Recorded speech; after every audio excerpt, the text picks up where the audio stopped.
Hey, Gavin. Hey, Louie. Okay, I'm going to do a bit, so just go along with it, okay? Okay. Gavin Potter. The boy has come to die. You know, I have a whole speech prepared about how I do not want to talk about Harry Potter, so... Did you get the bit that I said Gavin Podder? Like he's a podcaster? I get... Oh, very good, See, actually. Gavin Podder. You know, honestly, yes, Come to that. But anything else having to do with J.K. Rowling, fuck off.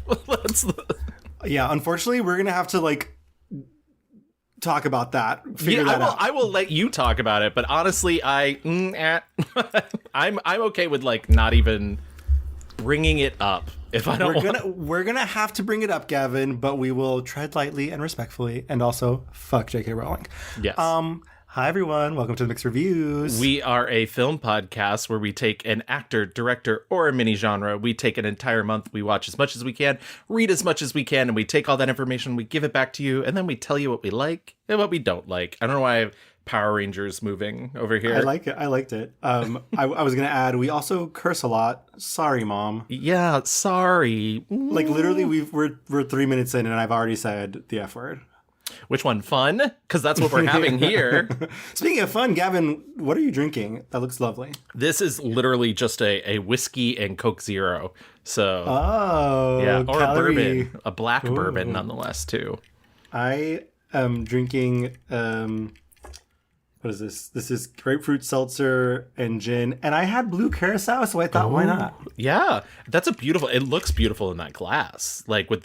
For those of you who are doing the audio only, it's a kind of under the sea, or is it more like plants? It's like plants, but lilies. with the blue drink, Yes. It looks a little oceanic, if you will. It does. Wave the water, baby. Yeah, honey, the shape. I don't know why I'm feeling silly, Billy. Thank you all for coming back again. We are here for a classique episode after our last month's roundup, Halloween recap, New York Film Festival roundup, all the good things. We made it through the spooky season. We did. Did you feel properly spooked? Yes, because I see you, Gavin, in my dreams, and I'm spooked. I'm the man of your dreams, baby. My sister also watched Ginger Snapped on our recommendation. Did she like it? She didn't say, but I'm just gonna say yes. But I'm gonna assume yes. Who could never? Before we get into this month's episode, we have some old business to take care of. Gavin, we certainly do. What do we got? So we didn't do a poll this week because last week's episode was a bit of fun. It was a bit different and really nothing that you could do a poll for.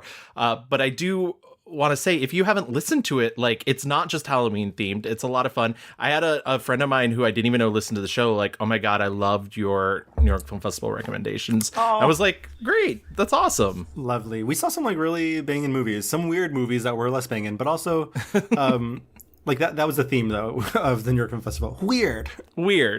But we do have our 100th review on Apple Podcasts, which is something that I've been wishing and hoping and praying and saying that we would get someday. And we finally got it. And that is from Slide Sorter. And it's titled Mixed Reviews, Fixed Bliss, 5 stars. Gavin and Louie's gay movie agenda is here, and it's fabulous. Absolutely. Thank you, Slide Sorter. Thank you so much. If I don't know who you are, but I will send you a t-shirt if you want. Yeah. I will pay for that if you want to just find a way to contact us. And you're absolutely right. Our agenda of homosexual cinema is alive and well and stronger than ever. I was just going to say, and after recent events, it's only going to get fucking stronger. Oh, I said it. I said the F word. Again. Wow. Naughty boy. Thank you so much for that comment. We really appreciate it.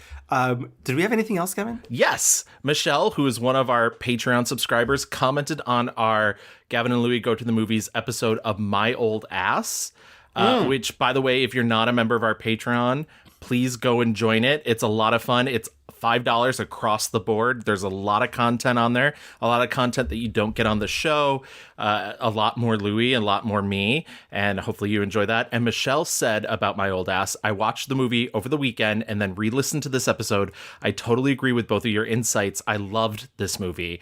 I think it might be my number one of the year so far. P.S. Well, first of all, Michelle, thank you so much. You're like one of our diehards. Absolutely. You ride with us and we ride with you. And speaking of, by the way, and I don't want to lift it up because this is a video podcast as well, but Michelle sends us a yearly Halloween card that's her family, and it's so cute and so sweet. I've shared it with Louis as well. So I just want to say thank you to her entire family. So bear with me one moment. Vampire Tess, Alien Abductee Jack, Snail Rider Charlie, Justin Jefferson Ben, Spider-Man Teddy, Mermaid Ellie, Dredrick Tatum, Carmen Sandiego, and Chip Douglas. Thank you so much for sending us that card. It's really lovely. And if you didn't get that, those were, it's her family dressed up for Halloween. Yes. So no, she's related to Carmen Sandiego. It's crazy. her mom, Carmen. Yes. What was I going to say? Yeah, My Old Ass is streaming now on Amazon. Yes. And it's so lovely. Me and Gavin watched it for a Patreon exclusive and recorded a little bit, and it really deeply affected us, and Michelle too. So we invite you guys to go check it out. Check out the movie on Amazon, and then check out our Patreon. It's $5. It's good to go. And one last thing, while we're still talking about Patreon, I just wanted to do this because it is. Listen, it's certainly a time to be alive, and things are not going great in the United States. And one of the things that I love about doing the mixed reviews is it really feels like a sense of community. I really appreciate everybody who listens, everybody who contributes, everybody who sends us messages or leaves comments or rates us and reviews us. And I do just want to give a shout out. Normally this is just a Patreon perk, but I want to give a shout out to all of the people who subscribe to us on Patreon. So also bear with me again one more time. Margaret, Juan Carlos, Yara, Sophie, Samuel, Doug, Owen, Austin, Calvin, Sarah, Sophia, Morgan, Nicole, Charlie, Gnome, Robert, Todd, Jesse, Joel, John, Derek, Megan, Michelle, Britt, Paul, and Chels. Thank you so much for subscribing to us on Patreon. I just really wanted to be able to give you guys a shout out for contributing to our show. You make, I would say, 90% of this happen, and it's just so appreciated. And I think we're headed into a time that's going to be real divisive, and it's going to challenge a lot of us and try and divide us in many ways. So I just wanted to give you guys thanks while I can, and hope that you continue to stay with us and enjoy the show during whatever comes next. Yeah, and join us if you're listening out there. The power of film, right? The power of community. We are here just to continue watching movies together, watching films and analyzing through our perspective and hearing what you have to think as well, and have some fun. So hopefully this is like a nice respite from the bullshit out in the world. Absolutely. Because there's a lot of it. But okay, like Gavin said, we don't have a poll this week. And I don't know, Gavin, maybe we'll be talking about smeagling over from Twitter to somewhere else. And yeah, we did create a Blue Sky, and while they don't have polls quite yet, I have a feeling it's probably down the line, and maybe that would be the return of the polls. But until then, we'll see what happens. Yeah, we'll figure something out. But okay, old business closed. Let's get into some new business. Why we are here today. Gavin said we should do a guy. I did. And I was like, I was like, Louis, I like doing guys. I know you like doing guys. We should do a guy. I know, but they G-U-Y. I want to be that guy. Wow, we're really gay. Okay. So, Gavin, who are we discussing today?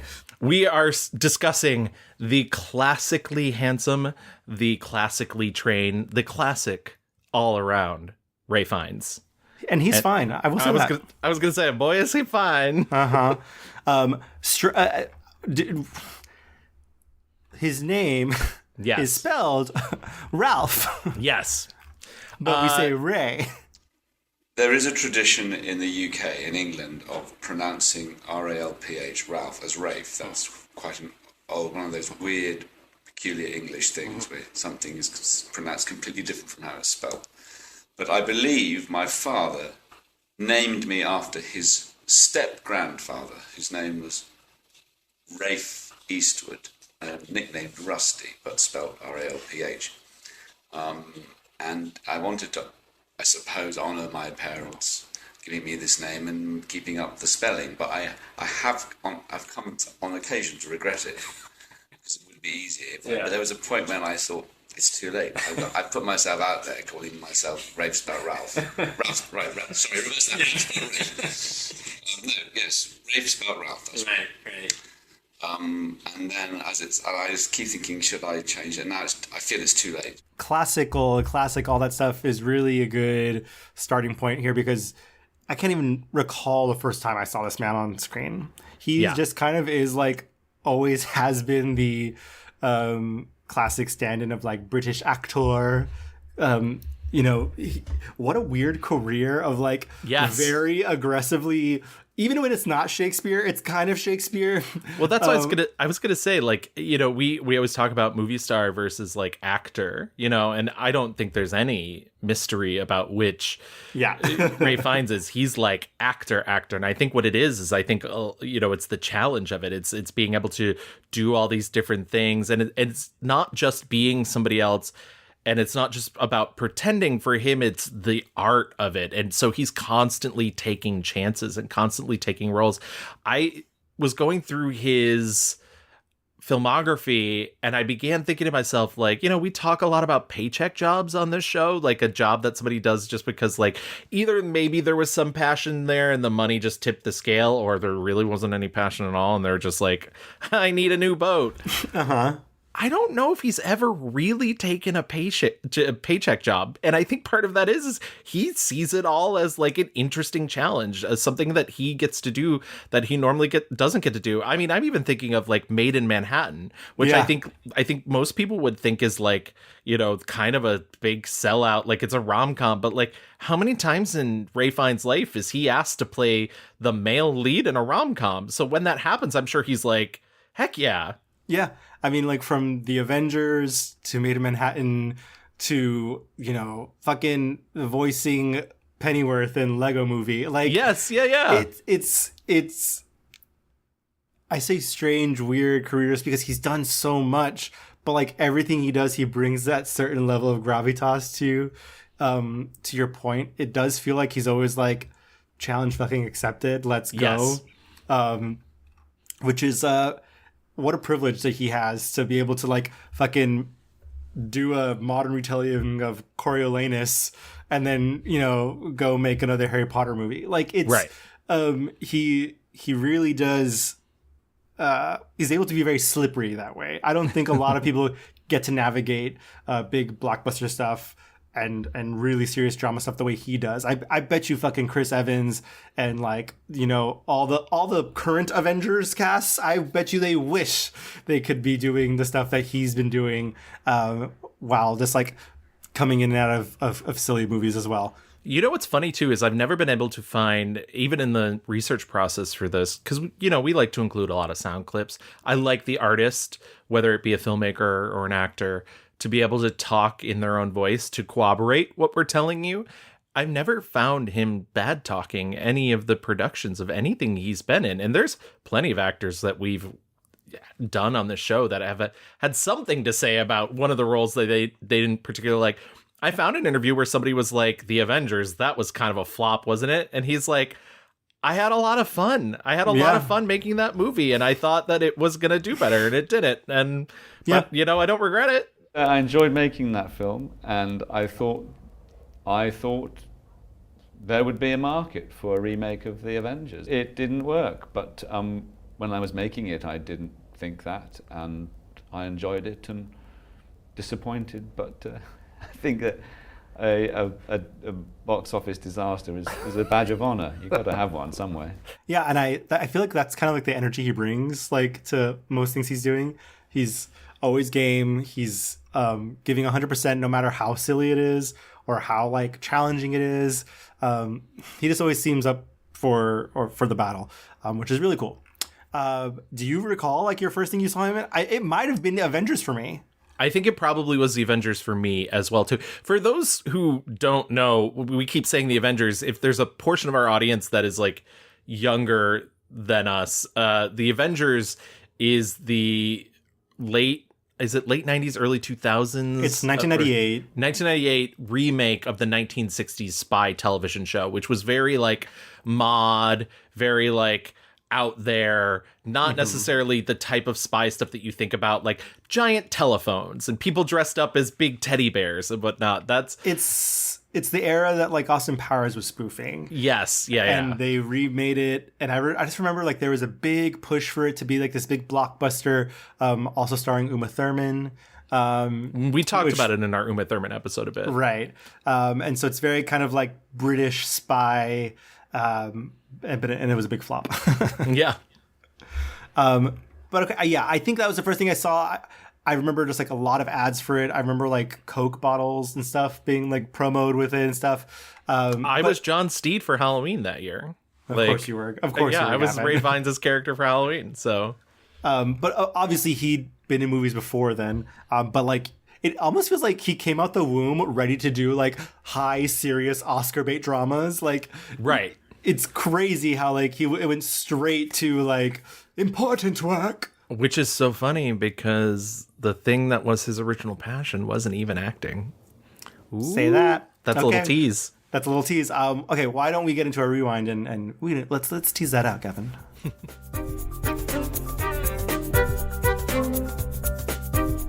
Gotta get ready to pronounce this name. Oh my God. God bless and good luck.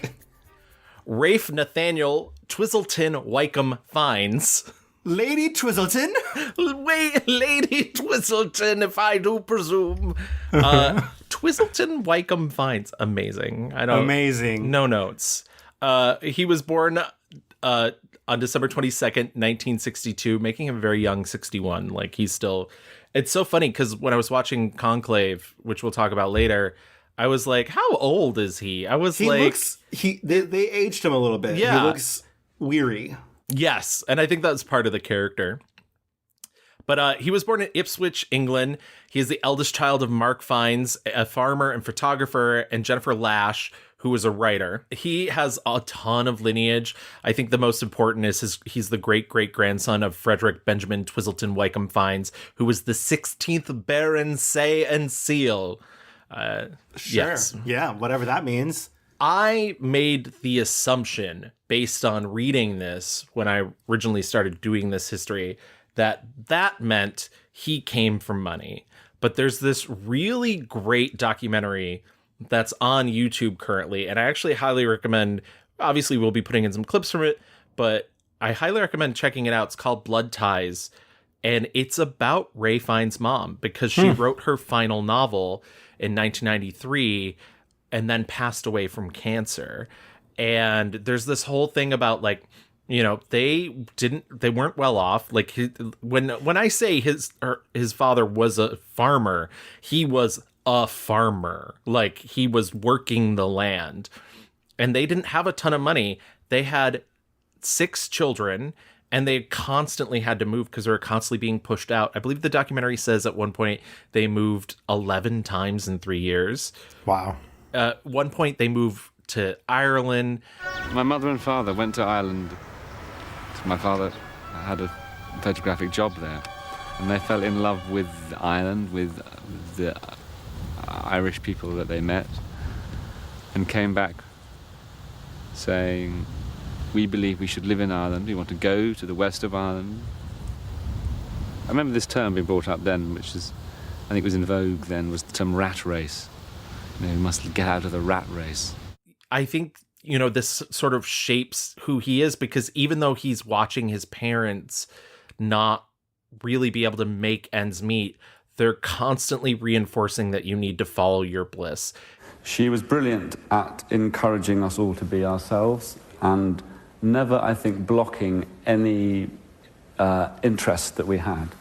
I mean, she was a writer and very oriented towards the arts, and she loved theatre and literature and painting. His mother gives up her writing career to take care of these children.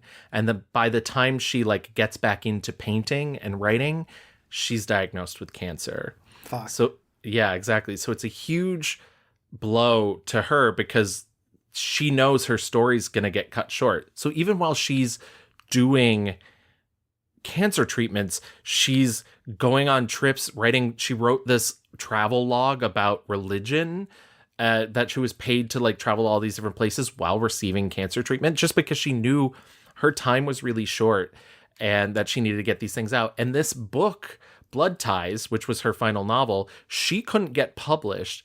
And it actually took Ray getting famous for her to finally, like when he was on Schindler's List, he met somebody who he was like, hey, my mom's written this book. Could you take a look at it? And then they published it before she died.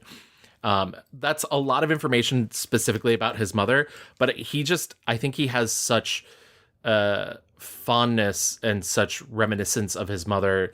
You know, she got to see him in Schindler's List. That was his big breakout. And so I think he just holds that in a really special place. And also I think it just informs who he is. Like I said, you know, he's very much like, I will follow the thing that makes me happy, because he saw his parents struggle to do that, but still maintain being able to do that. Yeah, I mean, in the way of the small, simple way that a mother would say to her son that she can see that it works. I think she liked it. She liked the work.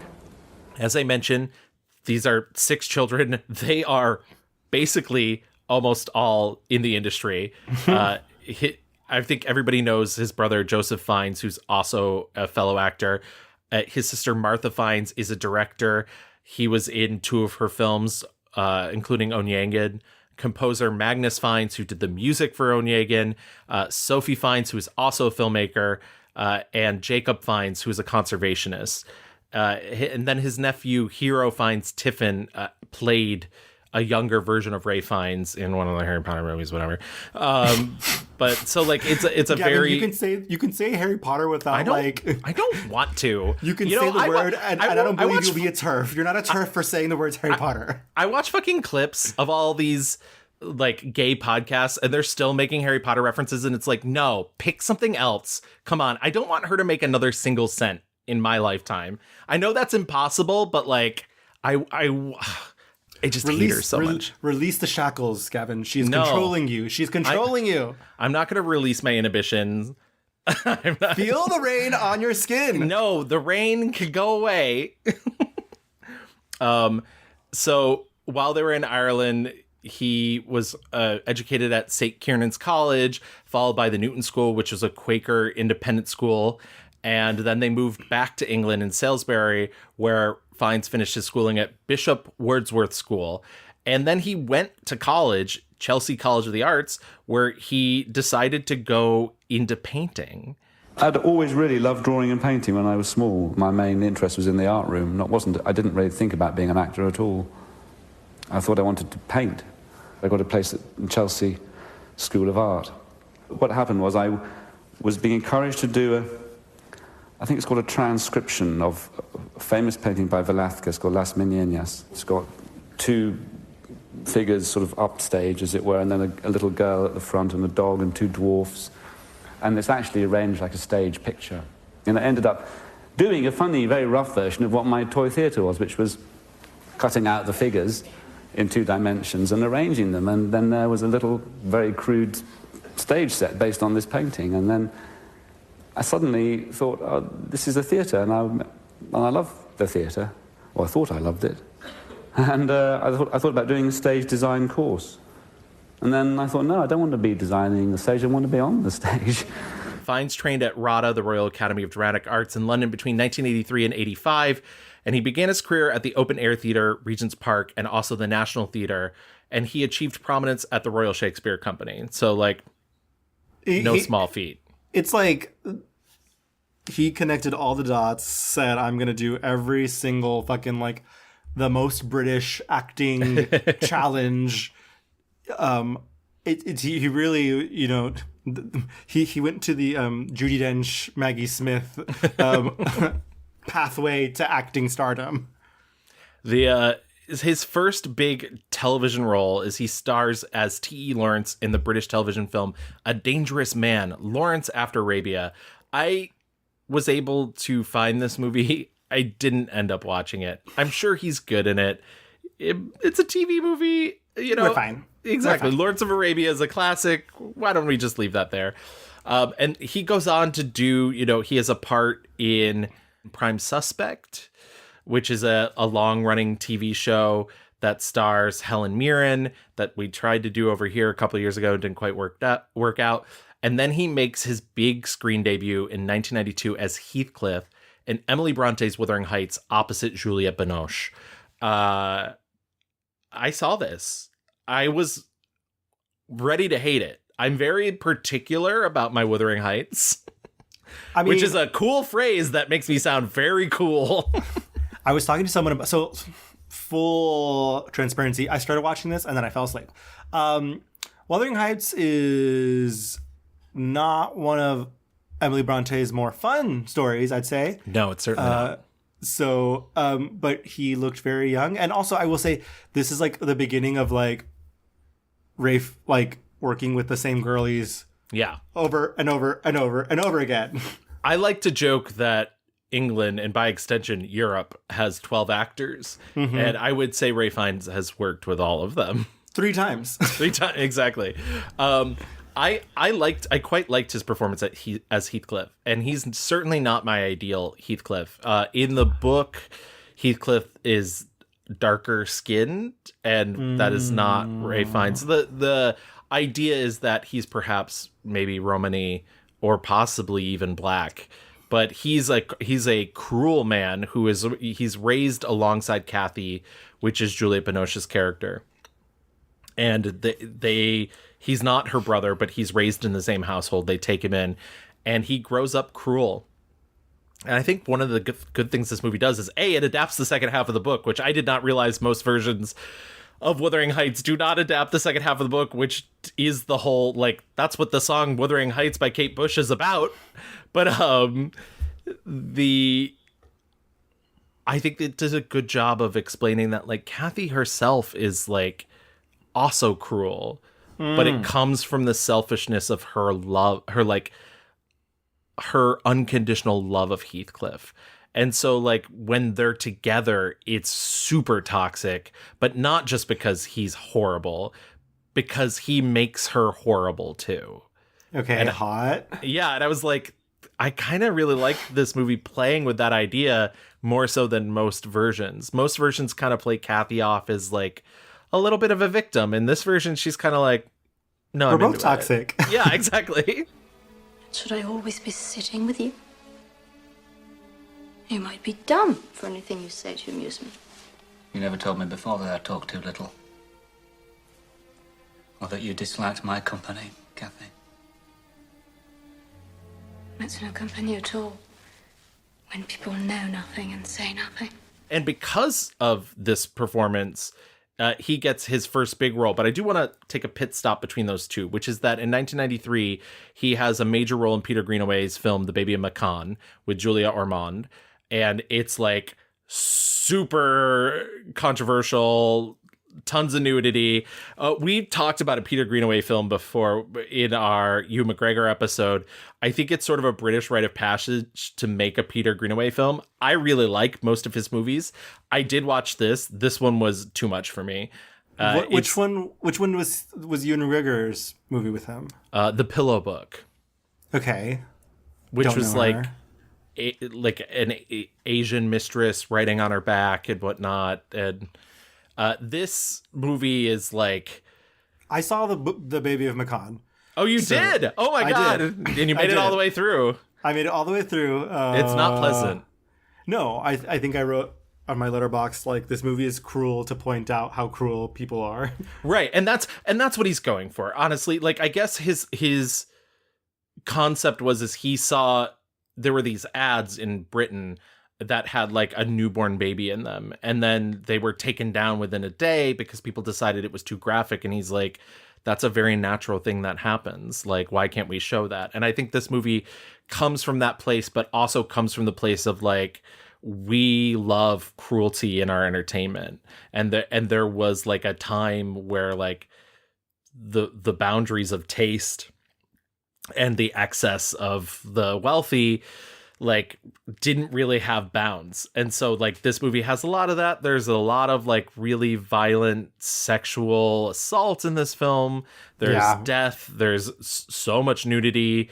It's a real kind of nasty piece of work, and it's a real kind of like people are bad and will always be bad kind of movie. And it's like it takes it one step like beyond that, because it's like people are bad, and that we are bad also because we watch it happen and we are delighted by it. Right. And like it continues to go on. Like the movie implicates the audience even in watching the movie and like I mean sitting through it.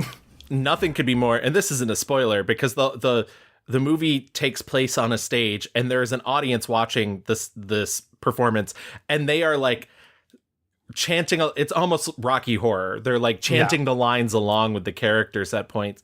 But at the end of the movie, everybody gets up and bows, and the camera pulls out, and then the audience turns towards the camera and also bows. And it just really is like a big like middle finger. Like you were the people, you were them, you are them. Yeah, we're all bad in this together. Yeah. It was like, oh, cool. He's, kind of like, weirdly, I don't think like he's ever been like anything other than he is. I think like right from the get-go, he is classically trained, just like to a T. In this movie, he's naked, bloodied, writhing around. He is already balls to the wall, like no holding back. Well, like I said, it's all art to him. It's all like it's all in service of the art. If it makes the art better. But on top of that, I did find his Inside the Actors Studio with James Lipton, and they played a clip of him. They played a clip for him of Julianne Moore saying that like Ray Fiennes' first instinct is to take off his pants. He's very quick to take his pants off. Now nobody knows that about Ray, because I used to call him Mr. No Pants, because we'd be doing a scene, and I remember Neil was like, it was this love scene. He's like, oh, what are we gonna do here? I'll take my pants off. Love that. And you know what? He's right. The instinct is correct. Follow that instinct, Ray. Yeah, honestly, his parents taught him to follow his bliss, and we're thankful for that. Beautiful gowns, though.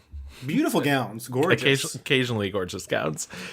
But as I was mentioning, it's really Wuthering Heights that gets the attention of Steven Spielberg, and Steven Spielberg sees Ray Fiennes in Wuthering Heights and is like, "Oh, this man's a horrible human being."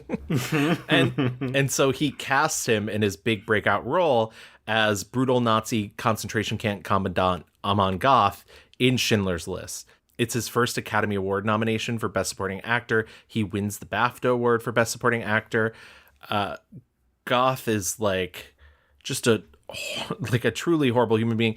I think his whole concept with Amon Goth is like, he's a horrible, evil, horrific man who didn't see himself as the villain. And he talks about in interviews when he first put on the costume that, it felt powerful, especially when he was on the set. Those costumes make you feel powerful, and because of that you feel good. They make you feel good about yourself. I mean, I think they're the best uniforms, best designed uniforms in the Second World War. There are no other, maybe the Italians, but there's no other really uniform to touch it in terms of just aesthetic. We have now, of course, we have these horrendous associations with them, but you can't deny the fact that they're like an amazing suit. These wonderful, flattering riding boots and breeches and the tunic and the hat at an angle, and so I have to admit that it felt kind of good. And, it's just a very small part of what they did, but it's a very attractive thing when there are those out there who are seeking power. I don't know. I think his performance is really great. I did not rewatch this because we just did a Steven Spielberg episode and this is not a fun watch. So I was like, I know this role. He's very good in it. Well, I think he's very good in it because he rightly so, Steven Spielberg like clocks it. Like, he's able to portray power and evil and gravitas with such little. He's doing so little. Like, it's almost boring, right? It's almost like he's like, and that's what's so scary. When he's in this movie, he is just like so like bloodthirsty is not even the right word. It's just like these people are flecks. These people are nothing, and like it is not outrageous. It is not horrible for him to kill and torture and brutalize these people. It's just nothing. He is so unaffected, and the way he's able to just have steel in his eyes, it's fucking nuts. And like, it is weaponized over and over again in his career. And one of the things I really like about him is he's able to, he has this magnetism. Yeah. And frankly, it's star power is what it is, but he knows how to calibrate it for like fucking evil or just like immense charm. Which is like, he's playing both sides of like the sociopath like coin, right? Like, he can really schmooze and he can really just be like, you're dead and I don't care at all. Like, it's just that cold and calculated. But yeah, he's very, very good in Schindler's List. Also have to mention though, fucking with Liam Neeson, who we will see him with again and again and again. Yeah. Liam Neeson, who perhaps is his doppelganger in the cinematic universe of movie making. I literally said something and was like, wait, wasn't that Liam Neeson? I was like, no, I was like, wait, was that Liam Neeson or was that Ray? No, it's Ray Fiennes. It's funny. I guess Embeth Davidtz, who is in the movie as well, told him she hated him when they were making this movie because she just couldn't see him, separate him from this character. And there's a scene where he just completely like dehumanizes her. Yeah. And so I completely understand that. I would like so much to reach out and touch you in your loneliness. What would that be like, I wonder? I mean, what would be wrong with that? And I realize that you're not a person in the strictest sense of the word, but I mean, well, maybe you're right about that too. You know, maybe what's wrong it's not us. It's this. He's not a method actor by any means, but he has said that there's some characters he has been able to shake right away. And some of it's because of reasons like that. And some of it's just because he really loved playing them. And this was not a role he loved playing. I don't want to put that out there in the world. But that's, this I'm sure wasn't an easy, like, let it go at the end. Yeah. In a movie full of horrors, he is like the most horrific. And it's tough work. Pretty much after this, he's literally this catapults him, and he's making, I want to say 2 to 3 movies every year. Yeah, it's booked and blessed. Yeah, it's kind of crazy. So in 1994, he gets the lead. I guess he's not doing 2 to 3 movies a year yet. He's like building up. But in 1994, he gets the lead as Charles Van Doren in Robert Redford's Quiz Show.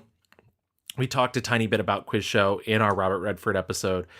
I really like this movie. I think it's really stylish. It really holds up. It's paced incredibly well. I think it's full of really great performances, especially John Turturro. I think he's really fantastic. I will say this, and like, Fiennes is very proud of his accent work. They were like, don't, here's all these recordings of Charles Van Doren. Like, read everything you want about him. Don't contact him, because there's some personal things in this script that are not public domain yet. And so, like, we could get sued if you bother this person. But he tells this story. I drove with one of the producers. We drove up one very, very humid day to the place where he lives, not intending to do anything except to get a feel for this is the area where he... But we did get directions to the family house, and we heard that he lived on a little house on the property. And as we drove up there on the stoop, on the porch, there he was. And we were, there's Charles Van Doren, there's Charles Van Doren. And we stopped the car, and I didn't want to say that I was attempting to play him, but I wanted to hear his voice. So I asked him directions, Oh. and he spoke. And I've been watching all this footage of him. And I don't know what it gave me. It gave me anything. It gave me some sense of connection. There's a real person sitting quite vulnerable. Who's this person? Strange people in a car. I really like his performance in this movie. I don't think he's very good in an American accent. I don't know. I mean, maybe I don't know. Maybe I disagree. I think he's Interesting. I did watch Quiz Show and I quite liked it a lot. But I just rewatched Made in Manhattan because of course I did. Yeah. And I was thinking about his American accent. I think it's pretty good. I don't know. I think I guess I can't really remember anything egregious in Quiz Show. I just think it's like, number one, actors are so crazy. Imagine just like, let me just go up to this guy. Do you think Charles Van Doren later like saw the movie and was like, wait, this is that motherfucker who asked for exactly questions to the McDonald's? I don't recall being like put out of place by his accent, but he certainly is an accent queen all over the place in a lot of these movies. And not even just accent queen, like full-on language queen. Oh my God, 100%. Doing Like, sorts of like intonations and like, you know, crazy things. He's like speaking Italian in films. He's speaking Russian in films. Like he's all over the place. But yeah, Quiz Show. I like it. It's good Quiz movie. Quiz show. In 1995, he does Strange Days, which we've talked about a couple different times between Juliette Lewis and Angela Bassett. Strange Days, a fucking good time. Just a good time all around. I wonder if he was like, I want to make a weird movie now. He's I like, mean, maybe. I want to have fun. I want to like talk about the internet or whatever. He's like, yeah, the millennium's coming up. Let's do a movie about that. I think 1996 is maybe one of his most famous roles. And, you know, there's even an entire Seinfeld episode. So in 96, he does The English Patient. He plays Count Laszlo D. Almacy.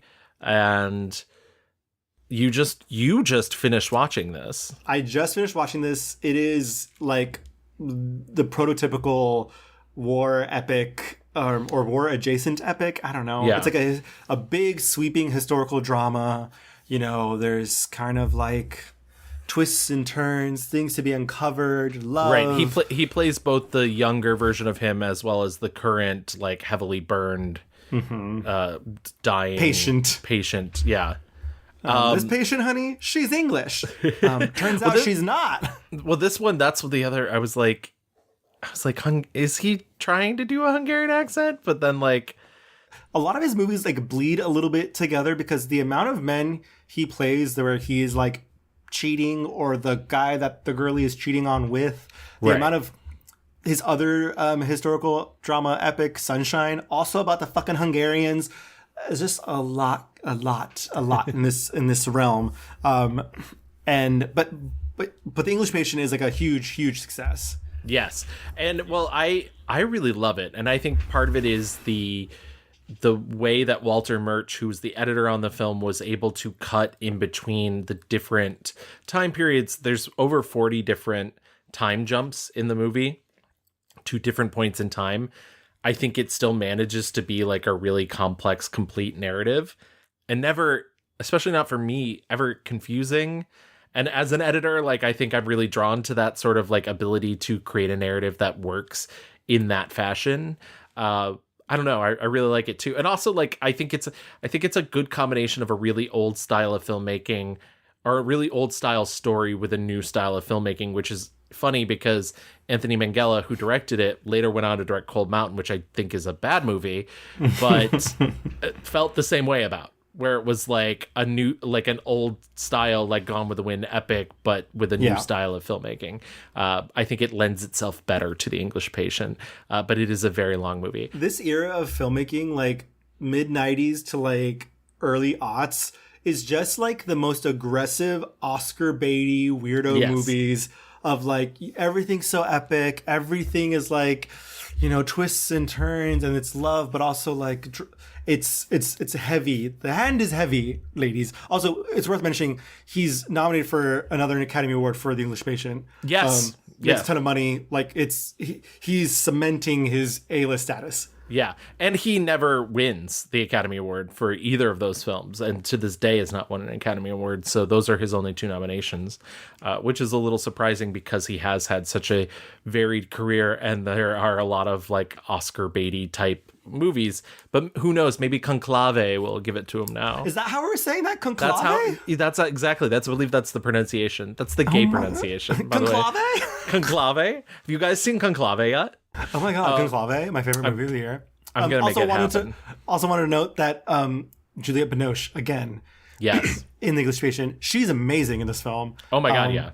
Just like sparkling, and she does win the Oscar this year for supporting actress, even though she's the lead. Like she's yes, whatever. Yeah.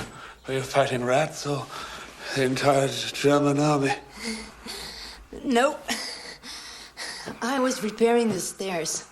I found a library, and the books were very useful. Before you find too many uses for those books, you might read some to me. I think they're all in Italian, but I'll look, yes.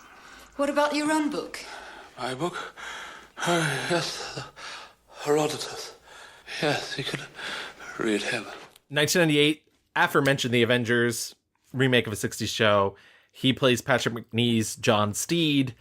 Every time we run into this movie, my brain says like, I remember liking that movie. Yeah. And every time I'm like, no, it's bad. Yep. but I wish it was good. I have fun with it. Like, and Sean Connery's having fun with it, playing the villain, Sir August de Winter.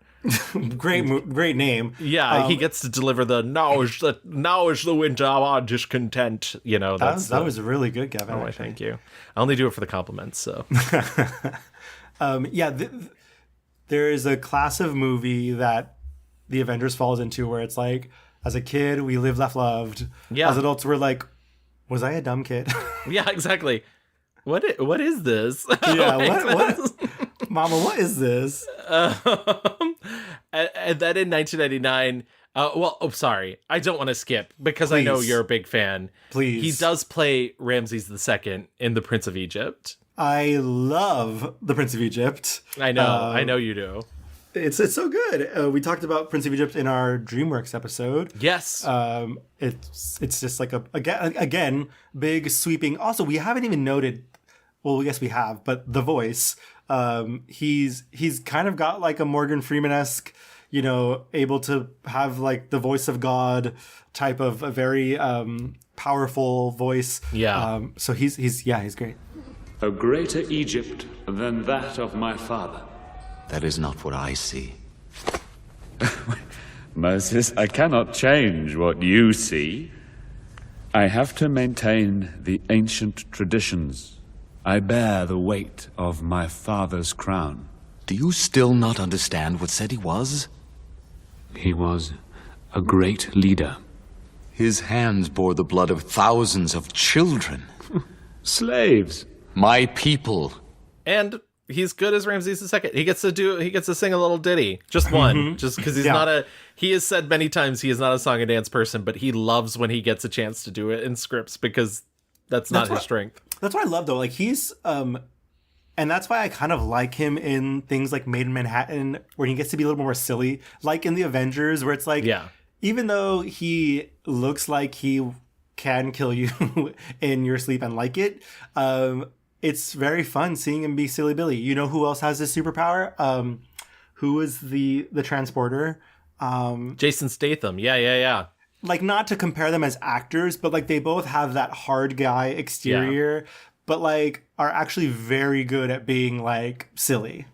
Yeah, Jason Statham also who got his start at the Royal Shakespeare Company. So I've heard that. I believe that's true. 100%. He went to the Shakespeare Royal Academy of blowing things up. Yeah. And falling off things. And he was so good at it. Yeah. Top of his class. Yeah. 1999, he does 3, like, literally this is a year-long Oscar bait trip. It's Sunshine, Onegin, The End of the Affair. And guess what? No fucking Oscars. Yeah. In 2002, wow, yeah, true.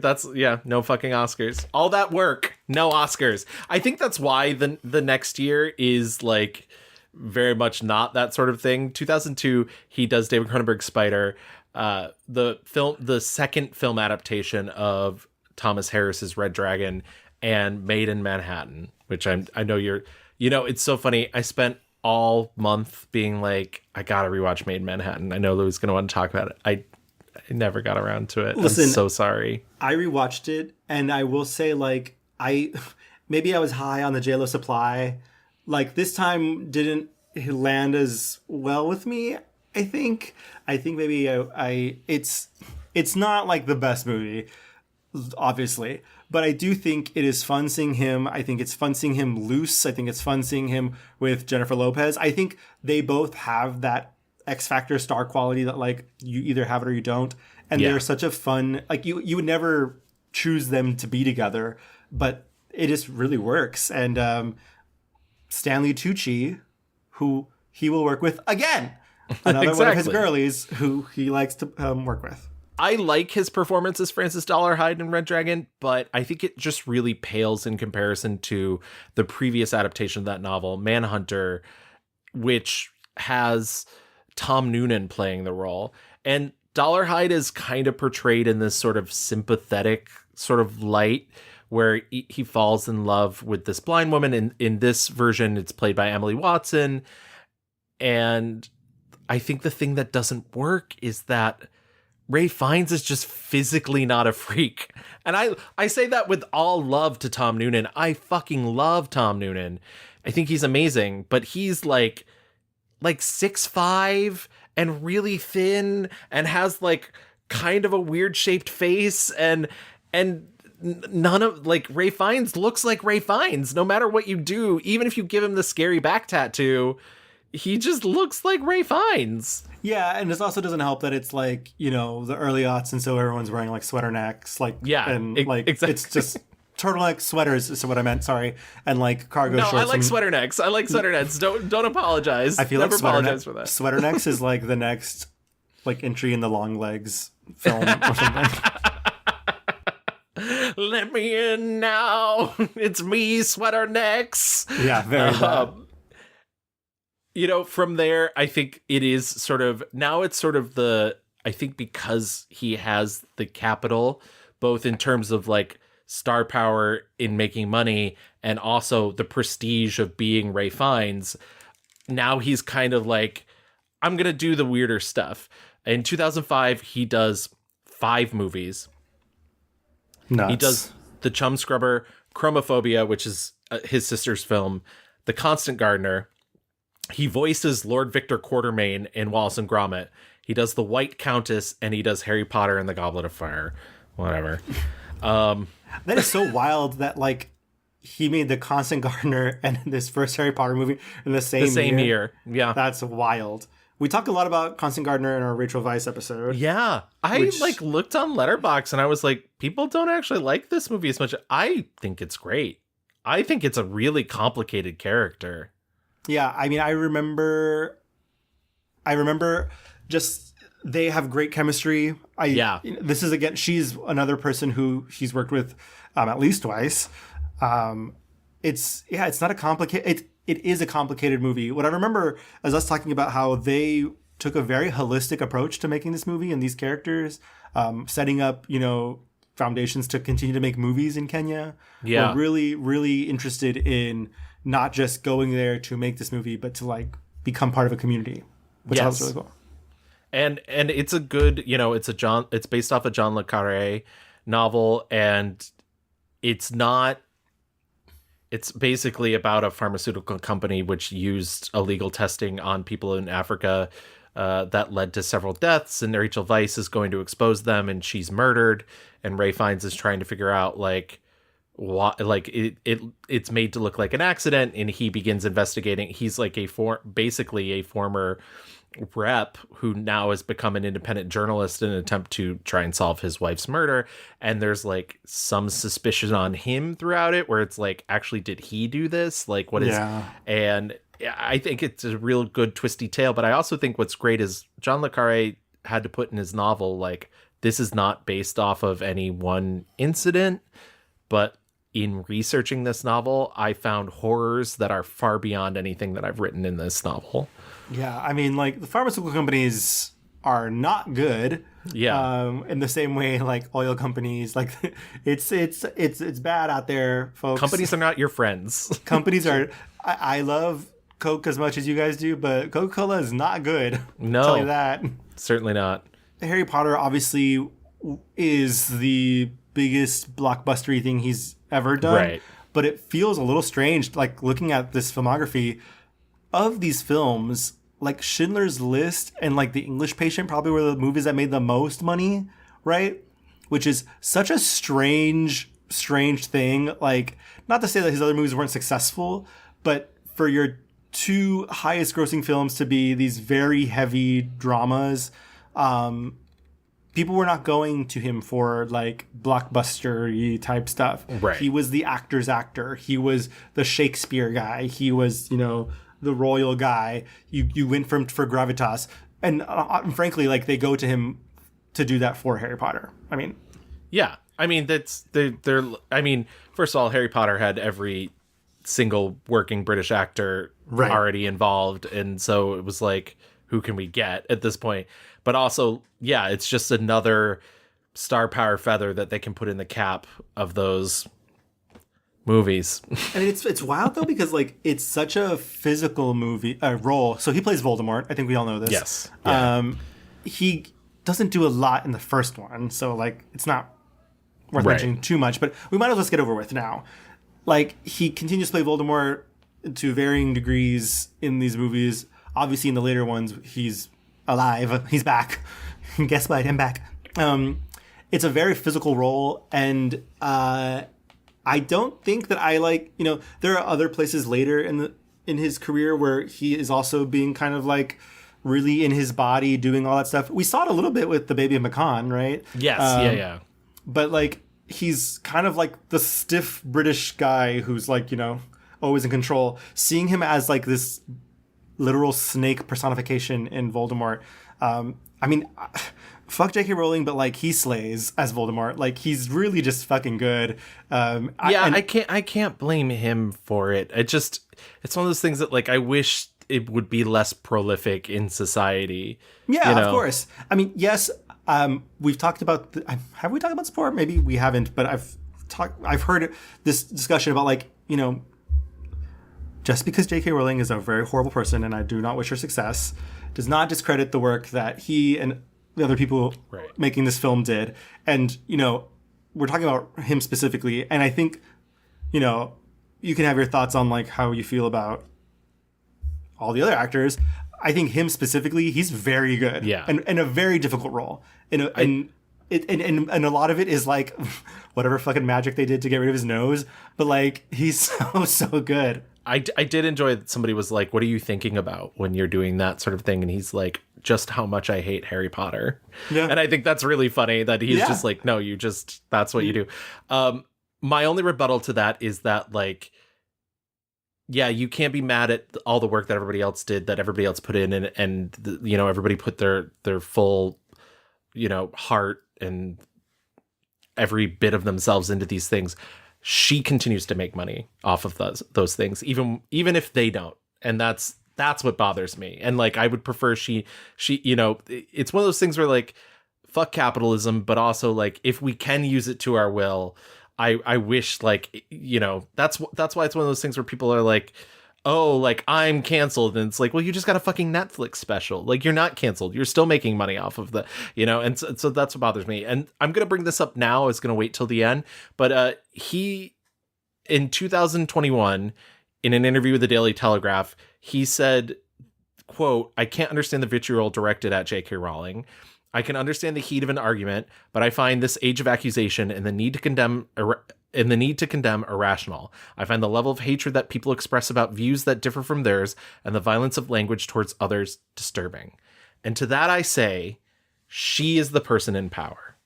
Yeah. And that's why the vitriol is the way it is. Because what she says goes to millions of people. And there are people who will listen to the things that she says just because of the children's book she's written and assume that she is correct. And also, on the reverse of that, people are only so vitriolic because they are escalating it to the level that she has already started the escalation of. She attacks people all the time on Twitter. She sends her mob after people specifically who are not famous, who cannot pay for security, who, sometimes end up getting doxxed. And so I understand where he's coming from with this idea of oh God, it's so bad that everybody hates her. But honestly, she's brought it on herself and she can afford to shut it down if she wanted to. Whereas the people that she is attacking, the trans people that she's attacking, that she's not allowing to live, can't. They're not in the position of power that she is in. And that's what it is. And I get that, everybody's a reactionary online. I get it. But it's one of those things where people have to be able to stand up to power, or else what is the point? Yeah. I mean, and she doesn't want people to exist, a full community to disappear, and she has stated several times that she's not interested in hearing any other argument. So she's made up her mind. Yeah. Sorry, I didn't mean to go off on that. It's just one of those things that bothers me so much because it's just don't punch down to the people who need help. I don't know. Yeah, I mean, I totally agree. But I mean, there's the death of the author argument can go in circles forever. Yes. Yeah. I think for this conversation specifically, I think he's very good in these roles and will forever be known as Voldemort. I think that's just kind of, if not his, I would be very shocked. I mean, maybe, I don't know, our audience is a little weird on Twitter, but I would be shocked if people voting in the poll were not it's Voldemort. His most iconic, forever enduring role will be this thing. I mean, you don't have to put it in the poll. I'm just saying. IJS. To get out of this kind of murky water, I will say, as a positive, Fiennes is a huge patron of the Shakespeare Schools Festival, which is a charity that enables school children across the UK to perform Shakespeare in professional theaters. So obviously it's good that he's getting these big paychecks because he's able to really bankroll that, which is a nice thing that's done. He's also and he's said this, he has to go back to the stage because there's nothing that you get from film that is anything like having a live audience. And I also want to point out earlier in, I want to say late 90s, early 2000s, he wins the very first Tony Award ever for a person playing Hamlet on Broadway. Wow. Yeah. So he's one towards an EGOT. He's almost there, babe. Keep going. Yeah, just keep going, babe. You got it. 2006, he does a movie called Land of the Blind. In 2008, he does In Bruges, The Duchess, and The Reader. In Bruges, oh my God, he's so fucking funny. He's so good. I completely forgot that you don't physically see him. You hear him over the phone. You don't physically see him until a full hour into the movie. Yeah, he's the last third in, right? Because almost the entirety of the movie, he's just sending messages to Gleason. Brendan Gleeson, yeah. Brendan Gleeson to kill Colin. Yeah. And we talked about this movie in our Colin Farrell episode. He's so funny. He does the frown the entire movie. Yeah. And essentially it's a movie where Brendan Gleeson has taken Colin Farrell to Bruges as sort of a last hurrah because he's been ordered by Ray Fiennes to kill him. They're all hitmen. To kill him because he's been not great on the job recently. And in turn, Colin Farrell is considering suicide because he killed a child during a hit and basically is too sad to go on. And when Brendan Gleeson finds this out, he's like, well, I can't kill him. He calls Ray Fiennes back and is just like, you're a prick. I'm done. And Ray Fiennes shows up to kill them both. And the scene where he calls Ray Fiennes to tell him he's done is my favorite, where he's just beating the phone. Yeah. And his wife comes in and she's like, it's an inanimate object. Harry. Harry. What? It's an inanimate fucking object. You're an inanimate fucking object! It's weird, like, for such a heavy plot, it's weirdly a good time. But that's like the Martin McDonagh special. Just like really absolutely. dark comedy. Fun. 2009, The Hurt Locker. 2010, Cemetery Junction, Clash of the Titans, Nanny McPhee of the Big Bang, and more Harry Potter. I think if you're gonna say, like, once again, I do not believe he's a paycheck girly. I think if there's one place he maybe was like, I'll take that paycheck, it's maybe Clash of the Titans and the sequel Wrath of the Titans. Do you think? I don't know. A part of me thinks like him and all the men in this movie really thought they were making like high art. Yeah, I really do. They were like, I'm playing Zeus. Oh my God, hold on. Like Liam Neeson said, I'm going to really do it, girls. Like, and again, I think like Ray playing Hades is very like, he's doing the voice. He's like skulking around.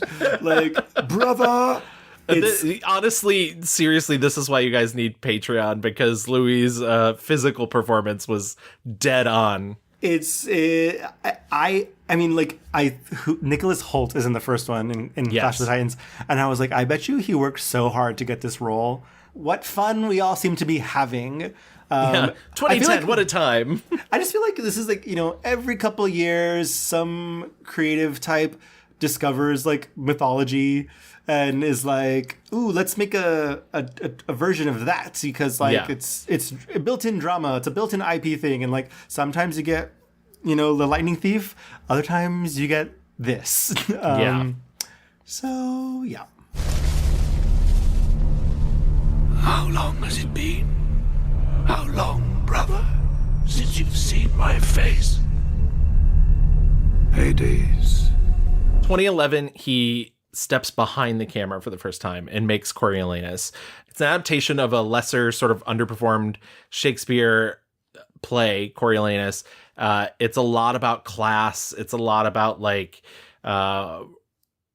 politics, and it's very petty. I mean, this is one of my favorite things about the Shakespeare, like the political plays, especially when they're about Rome, is they're so fucking petty. Yeah. They're so bitchy. Like every every scene between him and what's his face? Gerard Butler. Gerard Butler, which by the way, did Ray Fiennes get the first good performance out of Gerard Butler ever?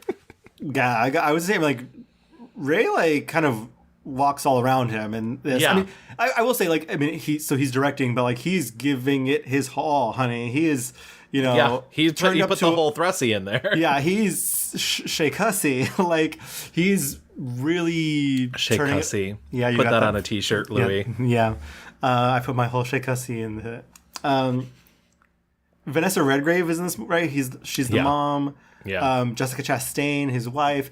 Also worth mentioning, it is like an updated, modern kind of like post 9/11 Afghanistan-y vibes.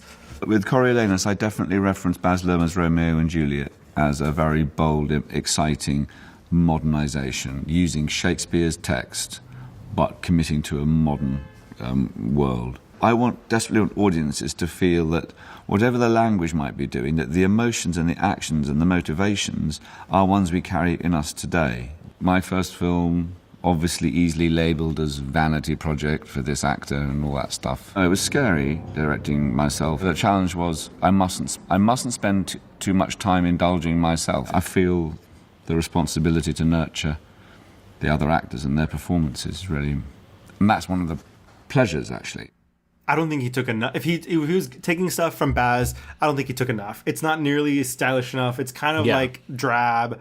I think like there is petty bitchiness, but like it's they're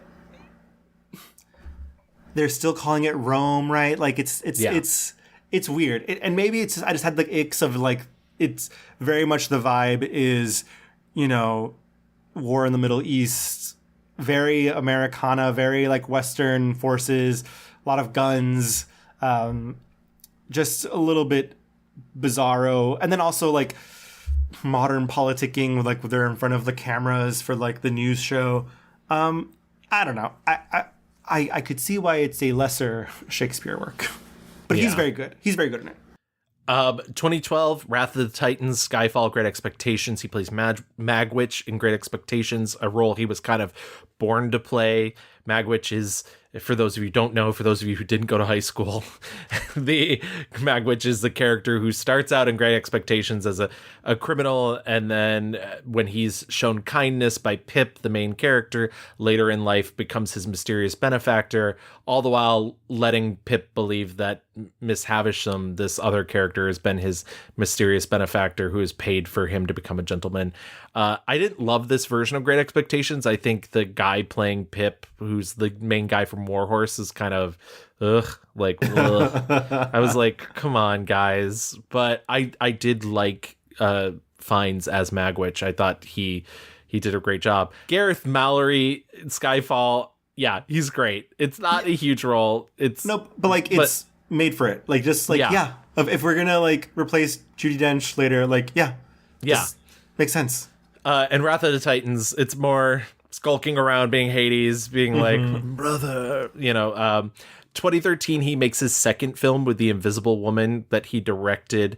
It is about the mistress of Charles Dickens. He himself, of course, plays Charles Dickens. It's fine. It's to me, it's the weakest of his directorial efforts. I think there's a lot of really good performances in it. I think he was really trying something by going with a different filmmaking style. There's a lot of like extreme close up that I was kind of like, oh, like normally you see this more. This has a more TV feel, I would say, even though it's very grand. It like, I liked it. I liked his interpretation of Dickens being kind of like in love with the fame and not being able to really be in love with anything else but the fame. You're like, she tried it, and that's and for that we applaud. Exactly. 2014, The Grand Budapest Hotel. He doesn't get enough attempts in his career to do straight up comedy. Right, 100%. And he's so good as Monsieur Gustave, who's the concierge of the Grand Budapest Hotel. It's funny, he said Wes Anderson sent him the script and was like, which character do you want to play? Love that. He's nominated for a Golden Globe for it. He's nominated for a BAFTA for Best Actor. Yeah, it's so funny. I think, and I still think to this day, that like Wes Anderson has a tendency to get in his own way in terms of like real meaning in his movies sometimes by making them so technical and so just about the construction and whatnot. I think for me, The Grand Budapest Hotel is like maybe his last great, the last like live action film of his that I've really loved. Totally. It's, I mean, like, is it even worth saying? Like, it's beautiful. Of course, they're all beautiful. Yeah. Oh yeah, absolutely. Yeah. I mean, Anderson makes meticulous films. Like that's the, 2015, he's in Luca Guadagnino's thriller A Bigger Splash with Dakota Johnson and Tilda Swinton. And he appears in his first Coen Brothers movie in 2016 when he plays a director in Hail Caesar. He plays Lawrence Lawrence. And or is it Lawrence? I don't know. I can't remember. Yeah. He's so funny in his little, and this is another like really good, he has that great scene where he's trying to get what's his face Alden Han Solo Han Solo to say twir like not twir were it's so good. It's a good little performance in a movie that is like not really a movie in my opinion. It's just like it's bits. It's just bits. Your line, just say it as I say it. Say your line exactly as I'm about to. Just as I'm about to do. Sure, okay. Would that it were so simple. Would that it were so simple. Would that it were so simple. Would that it were so simple. My dear boy, why do you say that? Why do you say twere? Well, you should say it like I said it. Yes. Would that it were so simple. Would that it were so simple. Would that it were so simple. He makes his third film, The White Crow, comes out in 2018. He plays Alexander Pushkin, the famous ballet choreographer.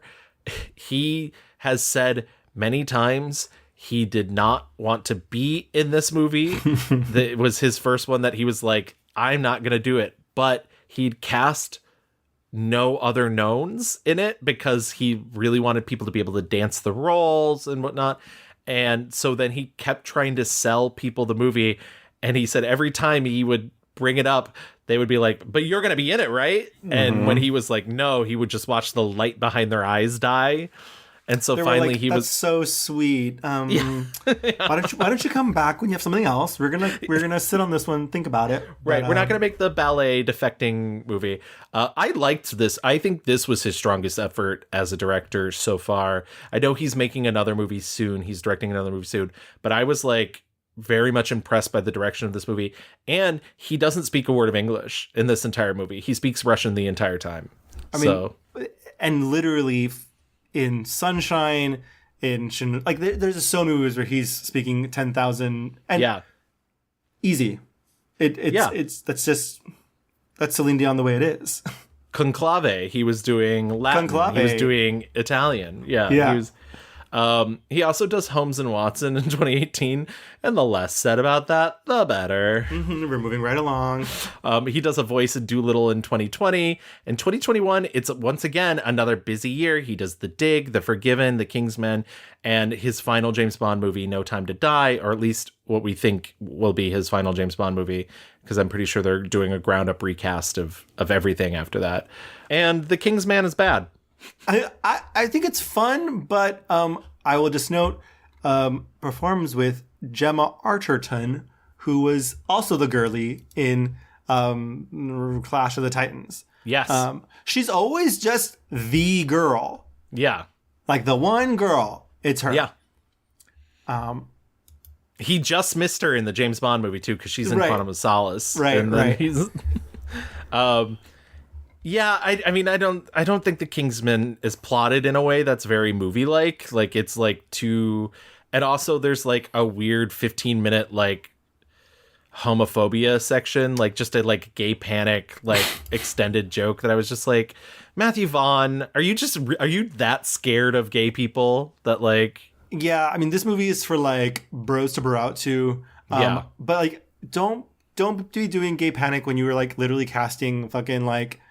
Daniel Bruhl and like Harris Dickinson, like this, like the hottest hots. Yeah. Whoever hotted. It's so weird that they made 3 of these movies. I know, and they're all so bad.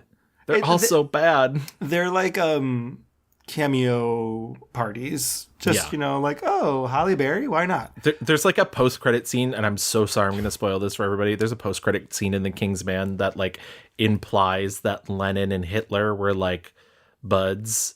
And it's like, come read a fucking book, Matthew Vaughn. Come on. He said fantasy. Yeah. 2002, one movie. 2022. Yeah, 2022. One movie. That's all we got. And that's The Menu.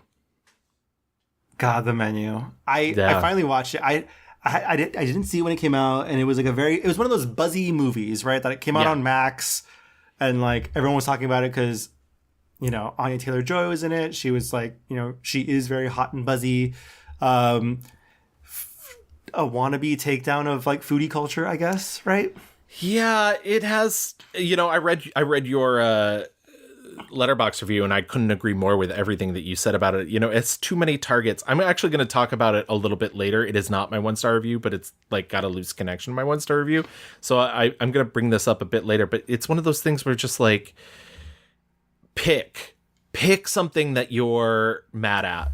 Yeah. Because if not, like, this feels so pointless. I really did not like The Menu. I thought it was like commentary for the dumb. I feel bad saying that. Like it just didn't have a point of view about anything. It wasn't interested in anything. Well, I think it's like, it's very easy to be like, oh, you know, fine dining is dumb, and plates of small food is dumb. Right. And like, okay, fine, but like the restaurant industry is famously like full of people who are overworked, underpaid, right? And like these are working class people, like, you know, who are. Well, that's why I didn't understand why any of his. So for people who don't know, the Menu is a movie about all these people. It like begins like an Agatha Christie thing where like all these people are invited to this dinner on this island that's hosted by this chef who is, you know, world famous chef Julian Slowick for his like innovative dining and whatnot, and each of them is harboring a dark secret, and it turns out like the dark secret is like one of them's unfaithful to his wife, and 3 of them are bad Wall Street bros, and one of them like loves food but doesn't know how to make food, and therefore like these are all people that have robbed Chef Slowick of his joy of cooking, and therefore he's going to like torture them and end it all. And that's, you know, the kind of Cliff's Notes version. My thing is like, why the fuck was his staff there? Like, why were they agreeing to do this? What, like, he wasn't Charlie Manson. He had like, there was nothing that led me to believe that this man could convince anyone to like, I don't know, pay to borrow $5. It's like, and that's why I think like this movie wants to be satire so bad. Right. But Through the Hollywood Machine has come out as a thriller instead. And like, there is a world, and I write this in my review, where it's like, there is a world where if you're, just be ridiculous. Yes. Yeah. Yes. Cooking under a chef like this is like being in a cult. And if a chef says, kill yourself for the food, I'm going to kill myself. Mm-hmm. And that is a sharp satire. You know, there is something about, you know, one of the courses is like breadless bread or something. Yeah. Like, and that is funny. That is funny. Yeah. And it's sharp, being like, nope, you're too dumb to get it. And like this idea that people will go along with anything because we don't want to feel stupid or seem dumb in these spaces. Yes. That is sharp and funny. But I agree with all that. Yeah. But it is all undercut by like this weird wannabe mystery. It's just so no. It's on the reverse angle of that. I will say the scenes between him and Anya Taylor-Joy, who plays that girl, very good. They're both really good at what they do. They're 100%. both, yeah. I mean, like I think like, but again, Hong Chow, so funny, but also like, but to what end? To what end? Literally to what end? Like, I think it would have been like, why did the Nicholas Hoult character have to get so sad? Right. It's just if we can all just, it's funny if we can just laugh at this, like the whole idea of like, yeah, we're actually eating shit, and like I'm going to explain to you why eating shit is like high art and high, like that's funny, but like now we're, you know. What are you going to do, chef? Are you going to cook? Oh, are you bad at this? Go kill yourself. And like, it's just so dour. And frankly, I think it's like punching down on the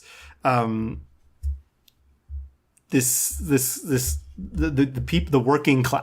I mean, right. Even the most famous fucking chefs have restaurants that go belly up, you know, like, right. And real people lose their jobs. And the real people who are more often not working in kitchens are like people of color who are poor. Like, I don't get it. I don't like, and in the end, what? We should rebuke the chef's table and, you know, not pay for our prefix meals and like just go eat McDonald's instead? Fuck off. I told you who I am. I'm Julian Slowick, and I'm the chef here. Now, who are you? I'll ask again. Who are you? I'm Margot Mills. So where are you from, Margot? I'm from Grand Island, Nebraska. How does that make you feel better? You want the address for Mom's trailer park, you asshole? No, it's not who you want me to think you are. Who are you? I am Margot. You shouldn't be here tonight. Please get the fuck out of my way. Yeah. I agree with all of that. We're on the same page on that one.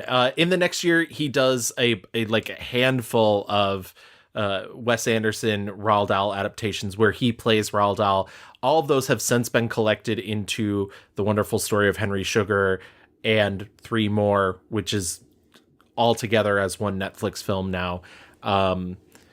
He also goes back and does a ton of stage work during this period. He's in Antony and Cleopatra. He's in Beat the Devil in London, 4 Quartets in Bath, Straight Line Crazy, which was both at the Bridge Theatre in London and then was transferred to the Shed off Broadway. And finally, he just did Macbeth. And I do want to mention this year, he obviously did Conclave. He has another film coming out. We'll talk about it in our fast forward. And he's already been announced for 2 more films. So he's not slowing down. He's always working. Always working. And I think, once again, it's literally just, this is his love. This is what he loves to do. In terms of his personal life, he meets Alex Kingston while they were both students at the Royal Academy of Dramatic Arts. They dated for 10 years and then they married in 1993 and divorced in 1997 when he cheated on her with Francesca Annis. Annis and Fiennes announced their separation in 2006 after 11 years together, and in parting described it as acrimonious following rumors that he had an affair with the Romanian singer Cornela Crisan. So he does have this reputation as a womanizer.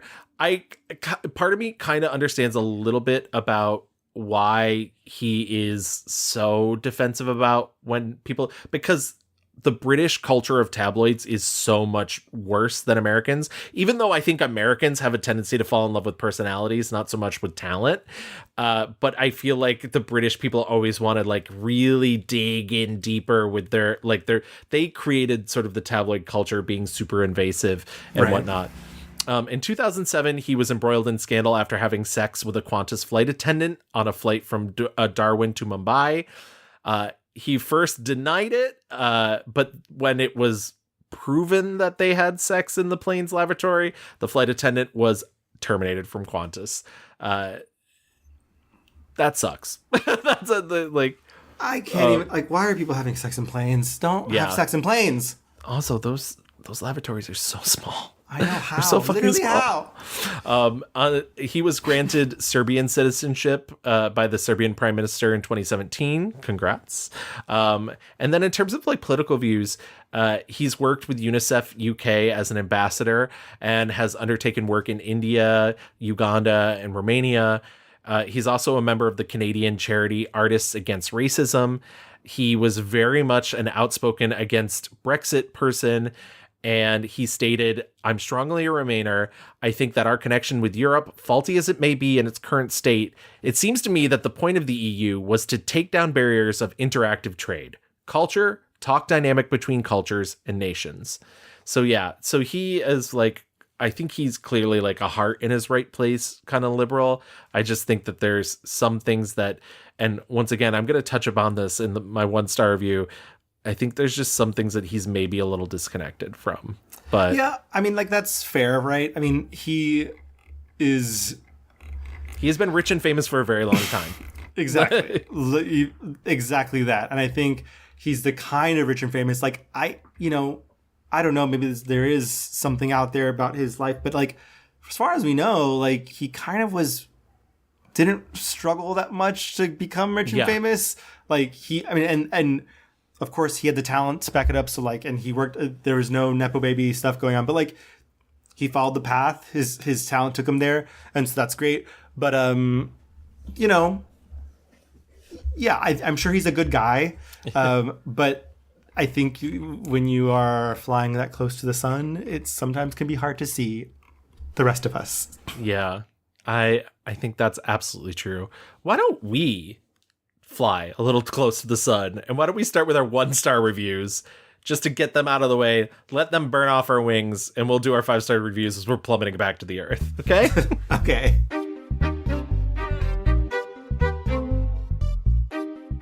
Louis, what do you have? So, he's made quite a few films, and like I was saying, a lot of them do bleed together. I wouldn't say his movie making is quite like my jam. Like a lot of his stuff is not stuff that I would gravitate towards. Things that I would, be like, oh, fun. Let's watch one of Ray Fiennes' film. And the one that I just really didn't like the most, my 1-star review, is 2010's Clash of the Titans. It just feels like every part of the on-the-nose, Oscar baity, self-important work, and like the worst version of that, like because it's so misguided, because also it wants to be Gladiator, it wants to be, a blockbuster. This is a movie by Louis Leterrier, is that right? Yep. It's just like a very loosey-goosey retelling of the myth of Perseus, a demigod who is like, wait, my parents are dead because the gods. And meanwhile, humans are like, fuck the gods, we're cooler than the gods. And then Hades is like, perfect, this is my chance to like, I don't know, gain power, say fuck you to Zeus. And so all these little gods are trying to be little tricksters to each other. If there's one nice thing I'll say about Clash of Titans is like there are some practical effects that I thought were pretty cool. And so like props to the design team and like the people who are making those monsters. I guess that's kind of cool. We don't get to see that often. But it's like I just wish they didn't look like such CG slop. That's the thing. The thing is, I think this is like a hard time where like they're in the between practical effects and CG. And so you get like whoever the evil king is, he is like really done up in makeup, which kind of feels, schlocky, but like that's not bad. But then you have a character like Medusa who is all CG. And so it's a weird kind of like combo of, you're getting a big mix and it's very obvious. It's not like Jurassic Park where it's like very seamless. It's like very obvious. Sam Worthington, I believe, is Remember Perseus. when we were trying to make him a star? Yeah. Also, this movie though is like the genre of man that Ray Fiennes belongs in. Includes previously mentioned Liam Neeson, who plays his brother Zeus. Mads Mikkelsen. Yep. Also in this genre of men. These are all men who are very scary, but also like I'm kind of like turned on by them. Yeah. Like I'm scared, but like also do you want to kiss? Don't make me kiss you, okay? Yeah. You're a little scary, a little spooky. Yeah. Let's talk about Ray specifically. I think like where he clearly had done Voldemort. Right. And said, oh, I can do that. I can be spooky, creepy guy with like CG. Unfortunately, his Hades is just so one note. Yeah. And it's literally Voldemort Redux. Very much just kind of like smeagling around, being like literally just rubbing his hands together, trying to like be like, there's this scene where he gives the Mad King all his power or whatever. And I was like, Ray Fiennes had to stand there and be like, ah! Yeah, for like a minute to like give the power to this guy. Yeah. And I was like, this is embarrassing. It's embarrassing to ask Ray Fiennes to do this. And, he's doing his best, I guess. But it's kind of boring for such like a beat 'em up sandal wearing, swords and sandals thing. epic. It's weirdly boring, weirdly devoid of like any sex. It's just that's what the children want nowadays, Louis. No sex. Fucking like read a book, grow up. Like honestly, like if they just read some good smut, like they figure it out. The whole reason you make these Greek mythology, adaptations is for, the bitchy drama of it all. Yeah. Messy bitches. And for the fucking. And like there's none of that in any of this. And I think he's wasted. Brother, it is time for the mortals to pay. My child waits to do your will. Release the Kraken! What's wild though is this movie made like almost $500 million. Was one of the highest grossing films of 2010. The second one did not do as well, which is why there was not a third one. Also, this is one of the movies where you can just tell like, oh, this was the era of like 3D will save us all. So there's shit flying towards the camera like every other second. It's like, enough. Yeah. Oh, well, I think that's a very good choice.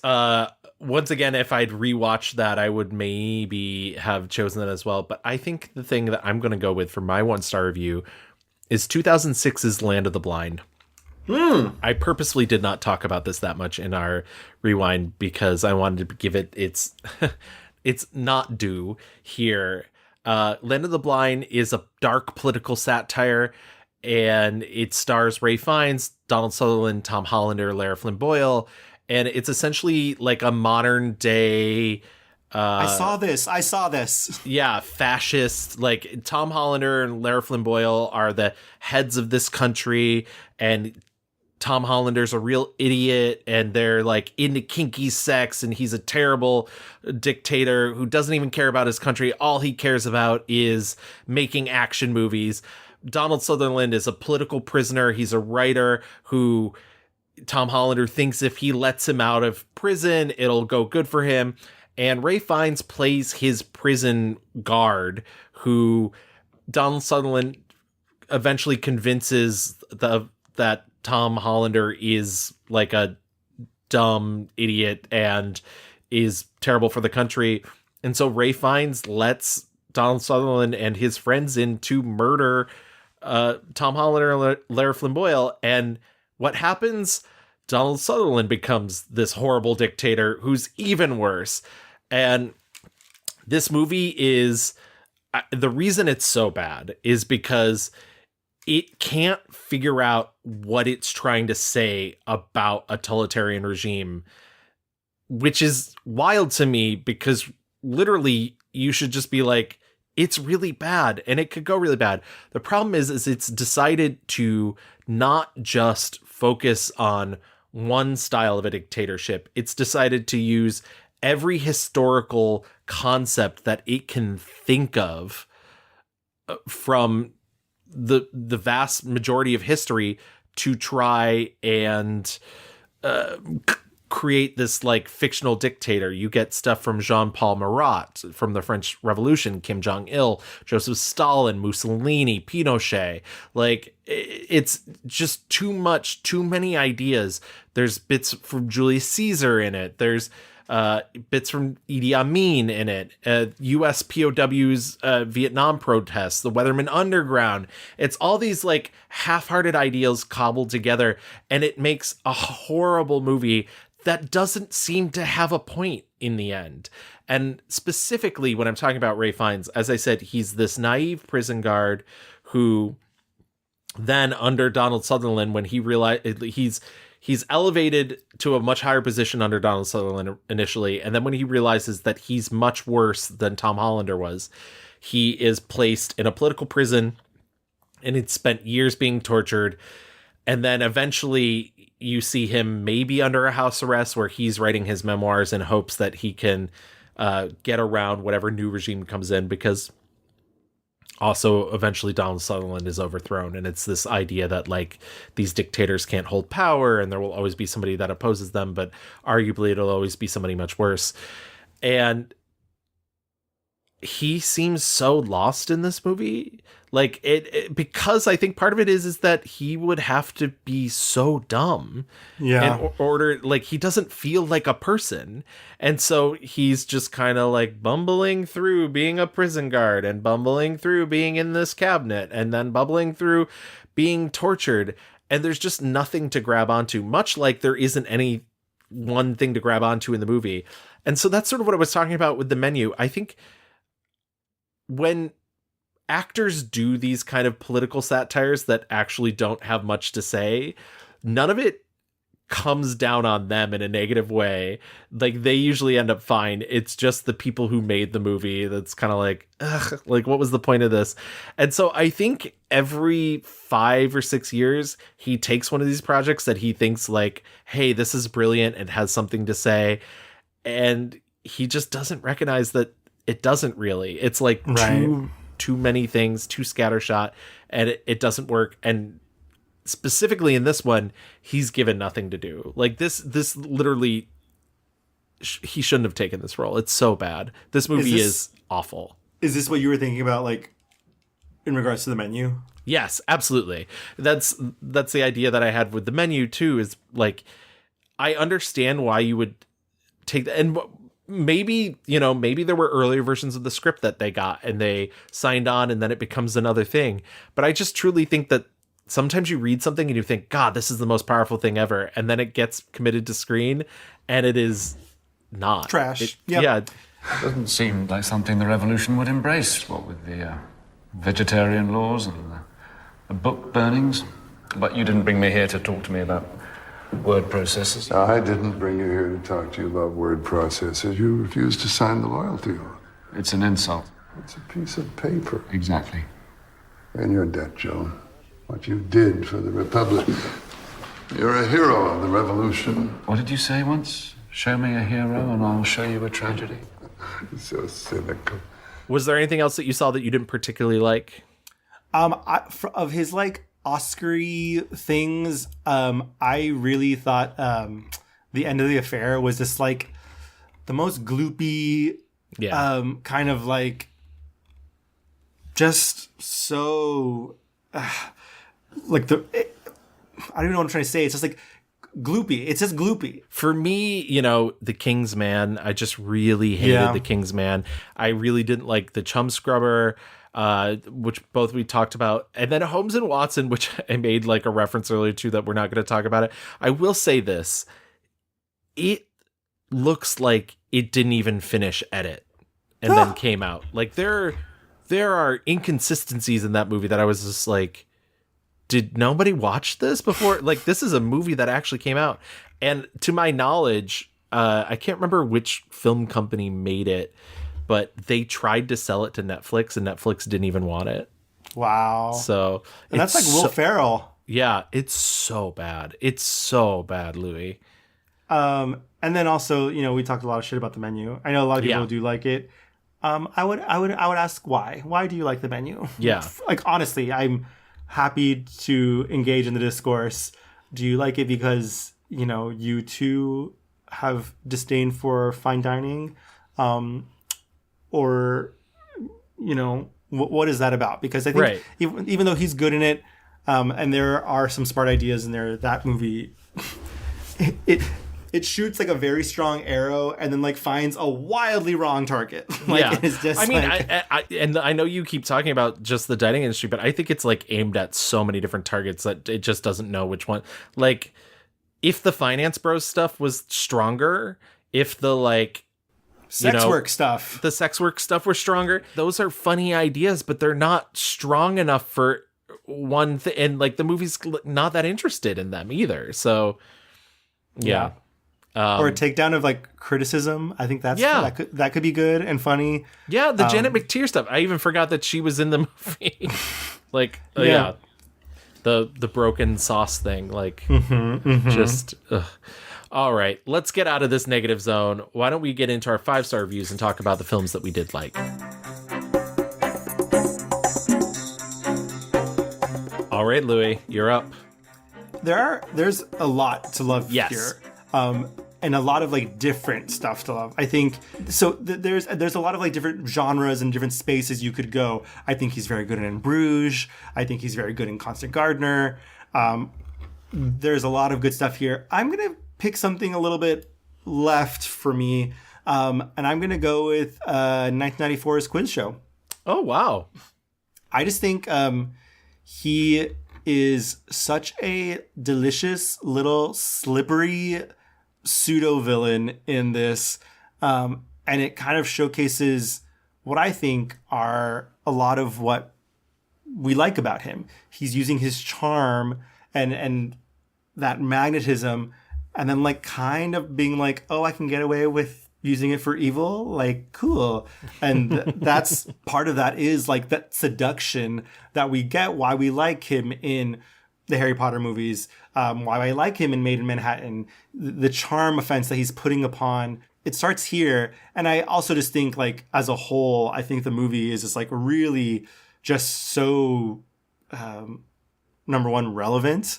I think it's like really telling to our society that like, fuck, like you can watch this movie right now and be like, oh, we've known for a long time that this country is fucked. and like people will get away with anything just to kind of like, money. So it's so heartbreaking in the scenes where he like can't. It's not that he can't face up to himself. He knows what he's doing, but where he's like, oh, you think I'm a person that could do this? And it's like, but you are a person that could do this. You like the ability to lie to oneself in order to, and I get that. I get that feeling like of not wanting to feel dumb, but also it was never even about that. It was solely about the money. I mean, like in a society where the only way to succeed is to lie and cheat, which society proves over and over again. Right. Hello, the presidency. In a world where you can only lie and cheat to get to the top, would you do the same? Right. And that's the core of this movie, right? Like you can go to all the schools, say you're a good person up and down, have all the privilege in the world, have none of the privileges in the world. But if someone said, we're going to give you $25,000, all you have to do is lie. Yeah. In front of the nation, in front of everybody. And we'll do our best so no one catches you. Would you do it? And I think, unfortunately, like even thinking to myself, I'm like, fuck, in the world where we live in, where I don't have a job and like, things are fucking horrible. Like I need money at the end of the day to survive. Right. Right. And it's not just money for him in this movie specifically. It's fame, it's power, right? It's adoration. It's the it's the love of his parents. I was just about to say to have his father think that he is a genius, to think he is smart, to think that he is worth being around him. I was shell shocked, like after the movie was done, just being like, wow, this really happened, first of all. Yeah. And it's still happening. It's still happening to this day. Well, that's Robert Redford said that what he saw in the project for him was the first like crack in the idea that like, it was the first like America isn't what we say it is. And I was like, oh, that's an interesting. I don't believe it was the first crack, but I see what he's saying. Like, I mean, but all of this is wrapped up in this. We're realizing that because the movie takes place like right when TV is becoming popular, and so it's 1958.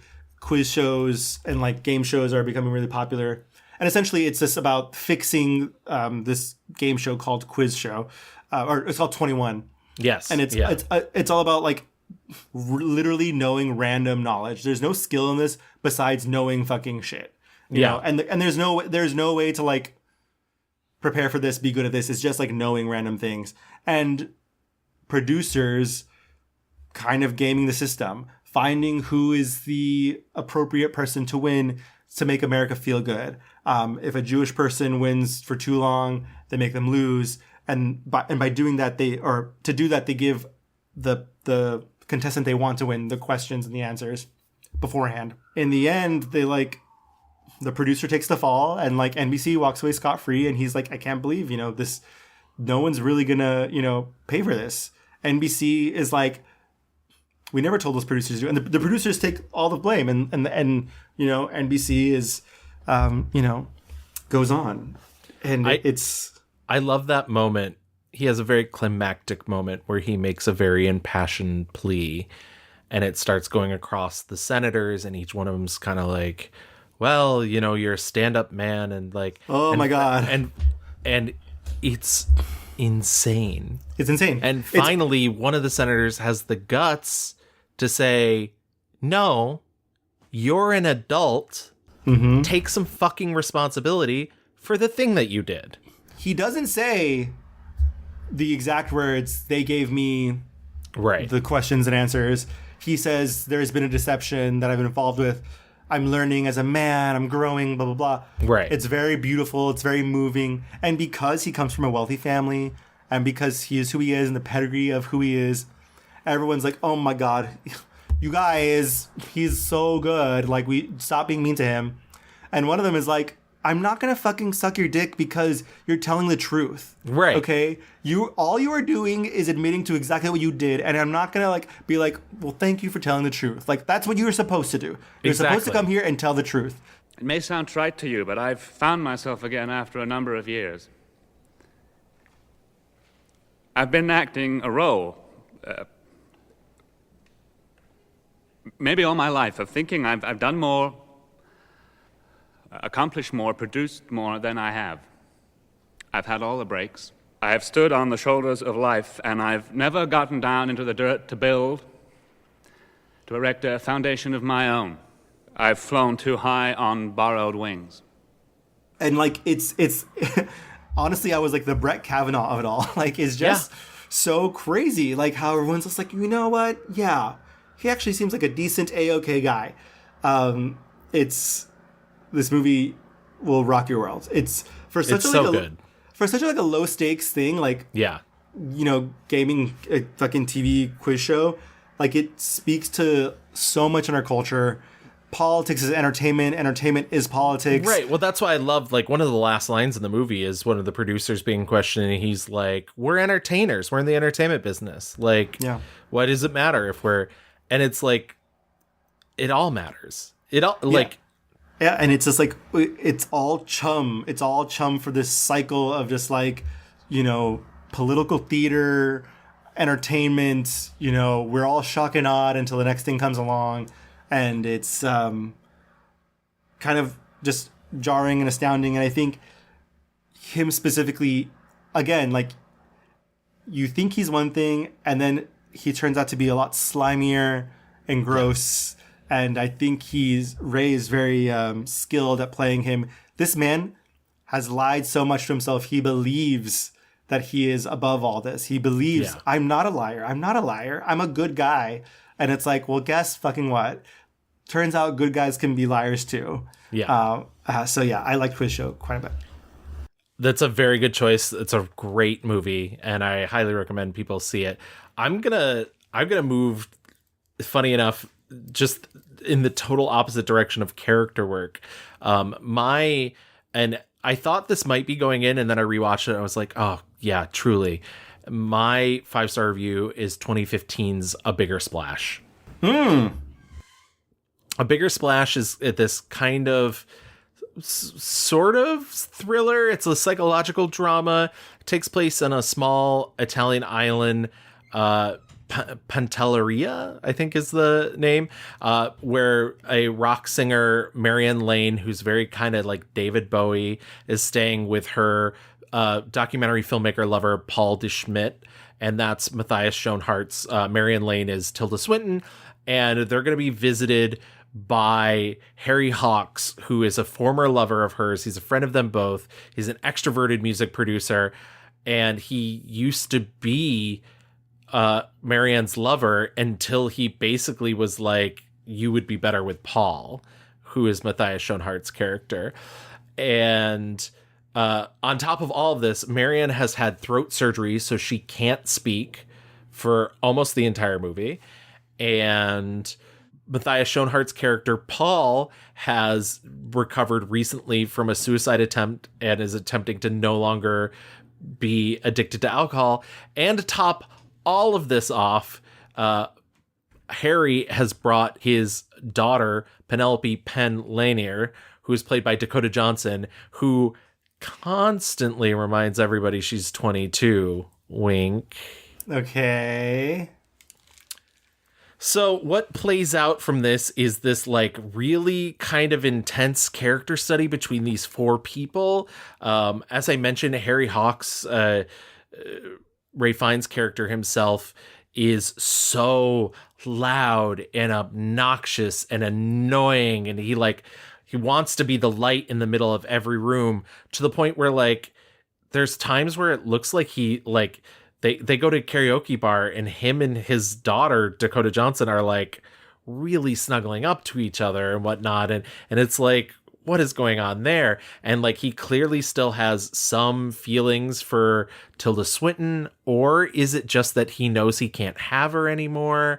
And there's all this like deceit. There's lots of things that aren't being said, not just because Tilda Swinton can't speak, but there's like lots of layers on everything.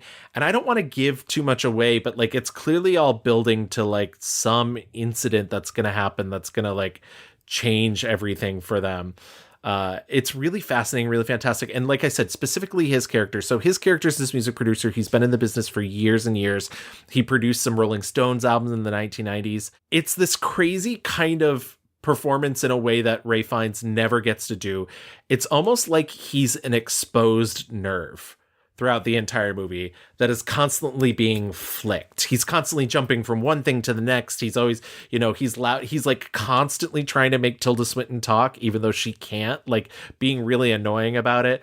There's a scene where he's like trying to impress this young woman who they've brought to the villa, and he puts on a Rolling Stone album, and it's a 3-minute dance sequence with Ralph Fiennes just like gyrating and like sending his arms out, lip syncing along and whatnot. And it's such a cool, like thrilling, devastating, scary, bleak, dark, but also like really light. And it's sort of the best type of thing that Luca Guadagnino does. Like, I think if you liked Challengers, you should see A Bigger Splash, because it has the DNA in it. It's got that like kind of beach ready, like, what's going to happen here with these people?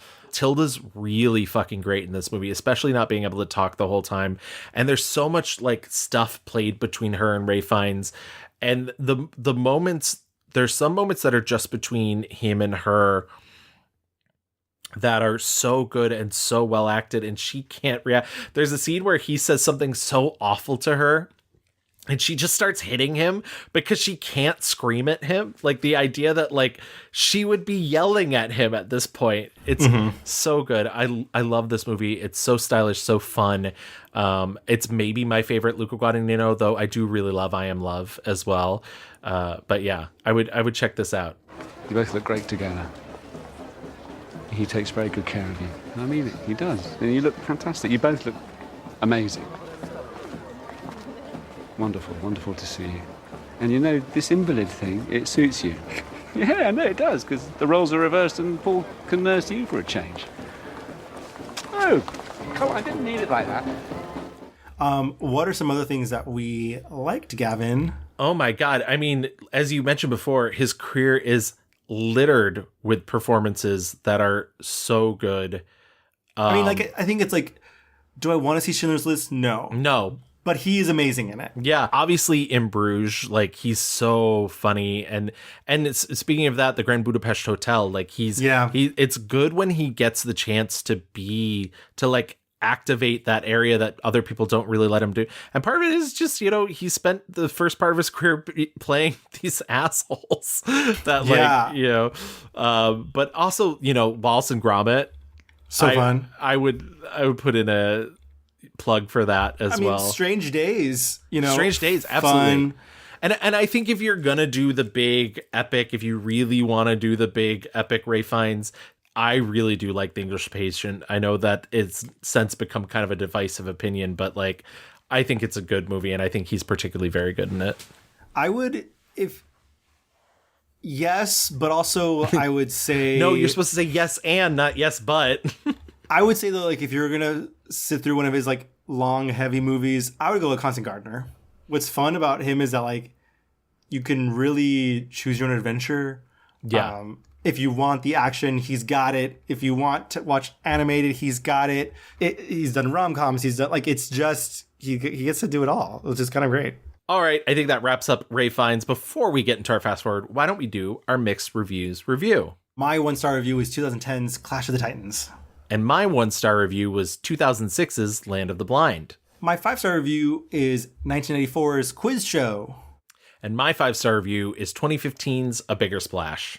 All right, let's get out of here and into our fast forward and find out what Ralph Fiennes is going to be up to in the future.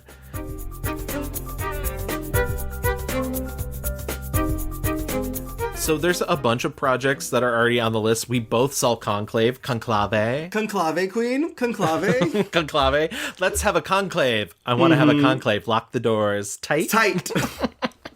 How do we feel about Conclave? We were talking about it before we started recording a little bit. I think it's a fine 3-star movie with really good performances. Yeah, totally. We get to see him with Tucci again. Yeah. Which is always fun. And you get to see him with John Lithgow, which I think this is finally a first time for somebody. Yes. But John Lithgow is really good at. I mean, seriously, I have no qualms with any performance in this movie. As I was saying to you before the show, like, it's a little annoying that it's like Isabella Rossellini in kind of a thankless role, but she's really good when she's on screen. Beautiful Pope dresses. Beautiful Pope dress. Everybody in a dress. You know, that's it's. There are some like kind of fun drama messy bits which are fun, but like it's a little bit, you know, we were saying earlier, like I don't think it sticks to landing of what it wants to do. Yeah. I think everyone will, you know, in discussing this will say like the twists. Literally the sell of this movie is like, who's going to be the new pope? Right. Like it's going to be crazy finding out who the new pope is. And so, like, it's just kind of a who will win the election. It's an election fucking movie about the papacy, and there are some front runners, and then there are some dark horses, and then like people who don't want it, but then people who do want it, and like it's crazy. But I think ultimately, like, I don't know if the message is really like clear in the end. Yeah.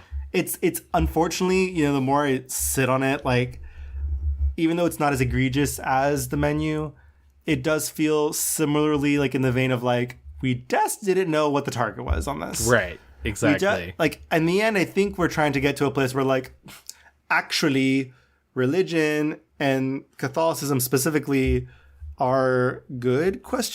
And we should like, and at its best, it's about, you know, loving yourself and each other and our neighbors and all that, whatever, and how like going back is bad, which sure. Yeah, good message, but I just don't think like it's, you know, like the style of this movie, including the music, is just so fucking bananas and bonkers. Yeah. I'm like, girl, don't do all that, Ganj. Like it's so funny too, because it was described to me as like a room full of cardinals queening out. I don't really feel like I got that from the movie. I did not get enough cattiness and whatnot. And as I was saying to you before, I think as like a mystery, it kind of falls flat because it's not like it plays its hand too soon in terms of the mystery, and then like nothing else sort of pans out in the end for that. There's some good stuff here, good performances. I don't know that the entire message is like really delivers in the end, but Conclave, go check it out. Exactly. That's not his only film that comes out this year, because in November, we're in November, so I think so maybe December, but The Return, in which he's playing Odysseus from the Odyssey. It's just adapting the last bit of the Odyssey when Odysseus has returned and discovered that his wife has the titular return. Yeah, exactly. His wife is not remarried, but she's beset upon by all these suitors, and he like sneaks in amongst them in an attempt to win her back. And guess who fucking plays his wife? Oh, who could it be? Is it Juliette Binoche again? It's Juliette Binoche. You know, listen, if the chemistry ain't broke, don't fix it. Honestly, kind of fun. Imagine getting to like act with like your friend for like 30 years. Yeah, absolutely. It's kind of fun. The trailer just came out. I think it looks good. It looks interesting. I always am a little concerned when there's an adaptation of like a Homeric myth that doesn't involve the gods, when they're just like, we're not actually going to do the mythological part of it. Mm-hmm. Because I'm like, why? Like, that's the whole, like, they're there. They're just use them. Like, the trailer was decent enough for me to be like, oh, I would watch that. Also, he's like ripped. It's like they finally got Ralph Fiennes to have the superhero diet that everybody is on. Like, and he's a 61-year-old man, but he's just like washboard abs. Well, and he's always been hot. Yeah, he has so many other things like on the docket. Currently in post-production that's coming out in 2025 is 28 Years Later, the third in the 28 years ... trilogy. He's also doing The Coral, which is, that feels to me like the kind of Oscar baity. It's like Ralph Fiennes, Jim Broadbent, and Simon Russell Beale form like a boys choir for, like, I was like, that feels like a Sony Pictures classic movie if I've ever heard one. But But on top of that, he's developing another film that he is directing called The Beacon. He's supposedly doing this movie called Farnsworth House. And he's also doing a TV miniseries version of Brideshead Revisited with Rooney Mara. So, like, Ray Fiennes is not slowing down. Yeah. He's just going to keep working. I think we're going to be with or have Ray Fiennes with us for a very long time. I think he's going to continue to direct. I think he's going to continue to be in these films, and maybe someday he'll get his Oscar, but I don't think he really cares that much. I don't think he's not doing this for the awards. And so, because that's why I was like, when I saw that he only had a Tony towards the EGOT, I was like, this bitch has never read a book for the Grammy to try to get the Grammy. He's never done a book on tape. Get to reading, babe. I think he's such an interesting actor. I think he's just going to keep pushing the limit. Doesn't it feel? It's like it feels like him in his classical mode, Yeah. Like The Return, especially, kind of classic texts. Yeah. Romance, action. I imagine he's got some good monologues where he's, I'm sure, mouthing off. Kind of very serious. He's got that serious face that he deploys really often. So it's kind of like we're not fucking around with Conclave or The Return. And so it'll be interesting to see. I think God, now I'm saying conclave like it's fucking thing. That's how you pronounce it. But no one's going around saying conclave, right? We are. We're gonna make it happen. I don't know that this movie is making the big Oscar splash that perhaps people thought it was going to. It'll be interesting to see how The Return is received in December. But all that to say, you're right. He's kind of still doing his thing. I would love to see him do more romances. Yeah. I think he has such good chemistry. I can't recall one performance where I was like, those two don't got it. He's always fucking in these movies. Yeah. He's always cheating on someone with someone else, or they want to cheat on their significant other with him. And he's always like, no, but well. So yeah, I mean, he's obviously very handsome. But I like his charm. When he uses his charm, especially when he uses it for good, I think it's kind of like that magic sparkle of Hollywood that I quite like. Well, I think that wraps up Ray Fiennes and his career. And like I said, this isn't the last we've heard of him, so we will see him return? Yeah. He certainly will. And if you want to return to us, you can always find us on social media. We are on Twitter, God knows for how long, at The Mixed Reviews, but we're also on Blue Sky at The Mixed Reviews, and you can find us there. Yes, find us there. How about that? We're on Facebook. Just type in The Mixed Reviews. If you want to email us, you can always email us, reviewsmixed@gmail.com. We're on Instagram at _mixed_reviews. And if you want to listen to our back catalog, as you've just listened to this entire episode, you can find all of our episodes on any major podcast app, Apple, Spotify, Google. Is Google still a thing? I mean, it's YouTube now. YouTube, Audible. And if you do listen to us on those, please stop by, leave us a 5-star rating, write us a little review. We'll read it on the show like we did at the top of this episode. We also have a Patreon, as we mentioned several times in this episode. Feel free to join that. That's patreon.com/themixedreviews. Also, Gavin, hello. We haven't even mentioned that we are a proud member of the Glitterjaw Collective. Absolutely. My dumb brain. Of course, we are proud members of the Glitterjaw Queer Podcast Collective, and we have just been making the rounds on those shows lately. We are actually just on an episode of Distant Echoes, a Star Wars podcast. You can find that over at glitterjaw.com. The hosts of that, Tommy and Cass, are so good and so fun. What true lights in our community. Absolutely. Loved hanging with them so much. Also, your new show, Q Division, she's up and roaring. She's raring. Exactly. By the time this episode goes up, 2 episodes will be out, an introduction, and our very first episode about the TV adaptation of Casino Royale. Please go listen to those. I hope you enjoy them. I have started advertising the mixed reviews on episodes of that too. So yeah, thank you for the cross promotion. I really do appreciate that. Absolutely. Thank you, everyone. We've already announced what we're coming up next for December. We're going to be doing some movie musicals. Absolutely. For the holiday season. Specifically musicals from stage to screen. So by that we mean they had to have started on stage and then become a movie. The rules are strict, okay? And we will be... and so sorry, we're not talking about High School Musical. It's not going to happen. Yeah. From stage to screen. And unfortunately that means we can't talk Grease 2. No, not this time. What are we even doing this here? time? What are we even doing here? I don't know. So then let's get out of here. Thanks everyone for listening, and we will see you next month. Happy holidays. Stay safe. Bye. Bye. You who I call brother, how could you have come to hate me so? Is this what you wanted? Then let my heart be hardened, and never mind how high the toss may grow. This will still be so. I will never let your